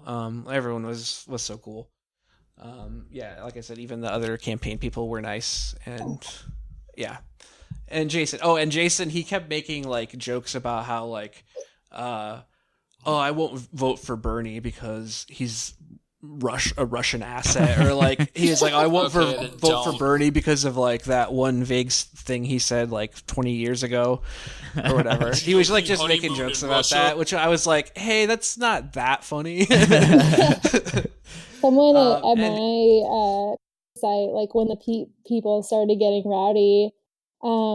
This Bernie supporter was like, Pete Buttigieg is gonna burn this place down like one of those Afghan villages that he took out when he was in the Amazing. Like, on his clout adventure. Oh, yeah. So like I said, Jason's wife was a Bernie supporter, and they were both just very sweet people and had very awesome kids too. But he was like, Bernie's basically right, or like he's right. He didn't even say basically he's right. He was like, Bernie's right, but I just support Pete because I think that he's a good speaker and he would be a good president. What a fucking dumbass. Those people are the worst. Yeah. So, like that's kind of the message, or at least the vibe that I got was that everyone in that gymnasium would come around and vote for Sanders if it came down to it. Yeah. And think of the people outside of that gymnasium who would be energized for a Sanders presidency versus a fucking, Pete. Pete's not going to happen. They can't make Pete happen, I don't think. No. And that's the whole thing with this is we didn't even mention the Des Moines Register poll being right, yeah. released, which is also apparently because of Pete's campaign's objections. Yeah, well, there was a Pete supporter who was polled, and the lady polling him didn't mention Pete, and the respondent was like, "Hey, what about Pete?" And then the lady on the phone was like, "Oh yeah, Pete," and then she said his last name wrong. Yeah, and this dude complained to the Pete campaign, who then complained to the Des Moines Register and CNN or whatever, and Pete basically got that poll buried. Op. Yeah. I think to the extent that there's a conspiracy, it's just basically they're just trying to muddy the waters in the media and make a plausible case that Bernie maybe didn't win. But it's this doesn't. They don't want you to know. On what planet does that work? The next thing they're going to be doing is just telling people just don't vote. Bernie can't win if no one votes, and we don't actually hold primaries anymore. Yeah. Because this is just a fucking stalemate at this point, and Bernie has got all of the fucking momentum and all of the energy. Yeah. So I just donated tonight. we're still gonna win. I am not demoralized in the fucking slightest. Yeah. And if they think they're gonna demoralize Sanders supporters, they're absolutely wrong. fucking mistaken. We're mad, and you're only gonna make us madder. We got no morals left. That's right. Yes. I chipped in again today. We're fighting dirty. Another 27. We don't care anymore. Over $100 in the past month. The youth pastor vibe is not going to play well anywhere outside of Youth pastor vibe. Spot on. I wouldn't trust him around any kids. Well, because he's violent. He's going to kill them. Not for any weird has reason PTSD. like that. I'm just saying He he would not be a good role model for those children. He probably would throw a tantrum in front of them and teach them how to throw tantrums. He's a psycho that's been grooming himself to be president since he was 4. Yeah. So I've got an update, guys. Oh, looking okay. at the caucus Oh, results. boy. Yeah, right here, the last update was at 7:09 p.m., and it says here that there are 62% of precincts reporting in still. Nothing has changed. That was the update? That was the update. Fuck you, man. Update. Hey, no it said new it information. Updated, so it looked. Yeah. Before we wrap, I do have some good news, Okay. and as my first time on the podcast, I'd just like to say that this is somewhat aspirational for me, which is that President Trump has announced that he will be awarding Rush Limbaugh the Medal of Freedom.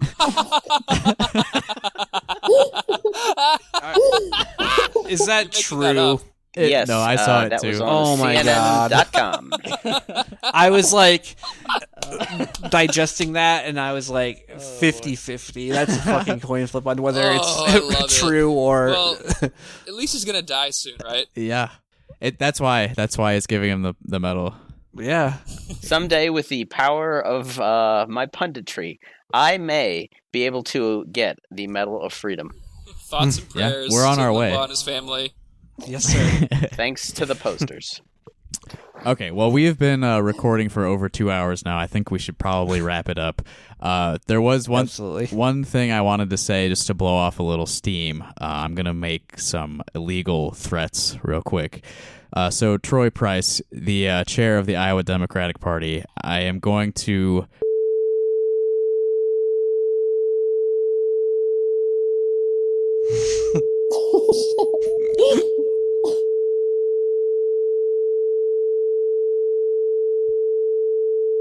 I'm going to bleep all that out, but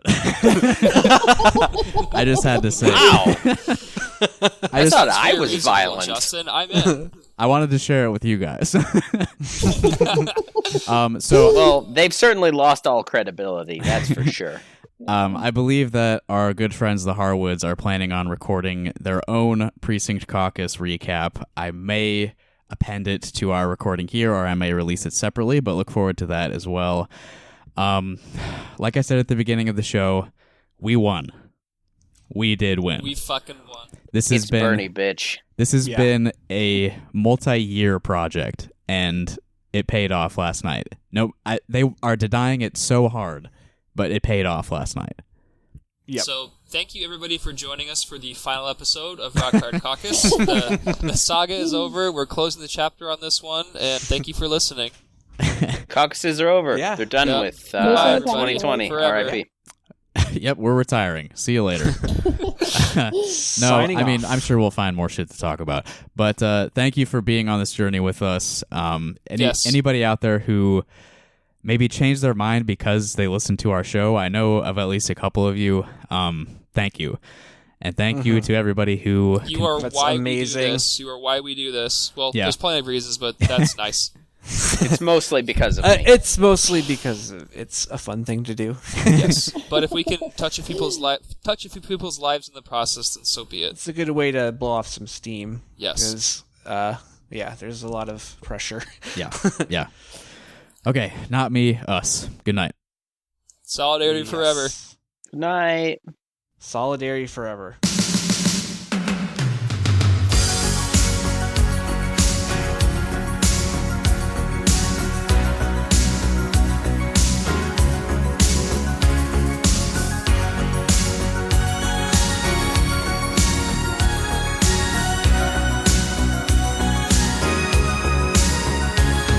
Looking in your eyes, I see a paradise. This world that I found is too good to be true. Standing here beside you, want so much to give you this love in my heart that I'm feeling for you. Let 'em say we're crazy. I don't care about that. Put your hands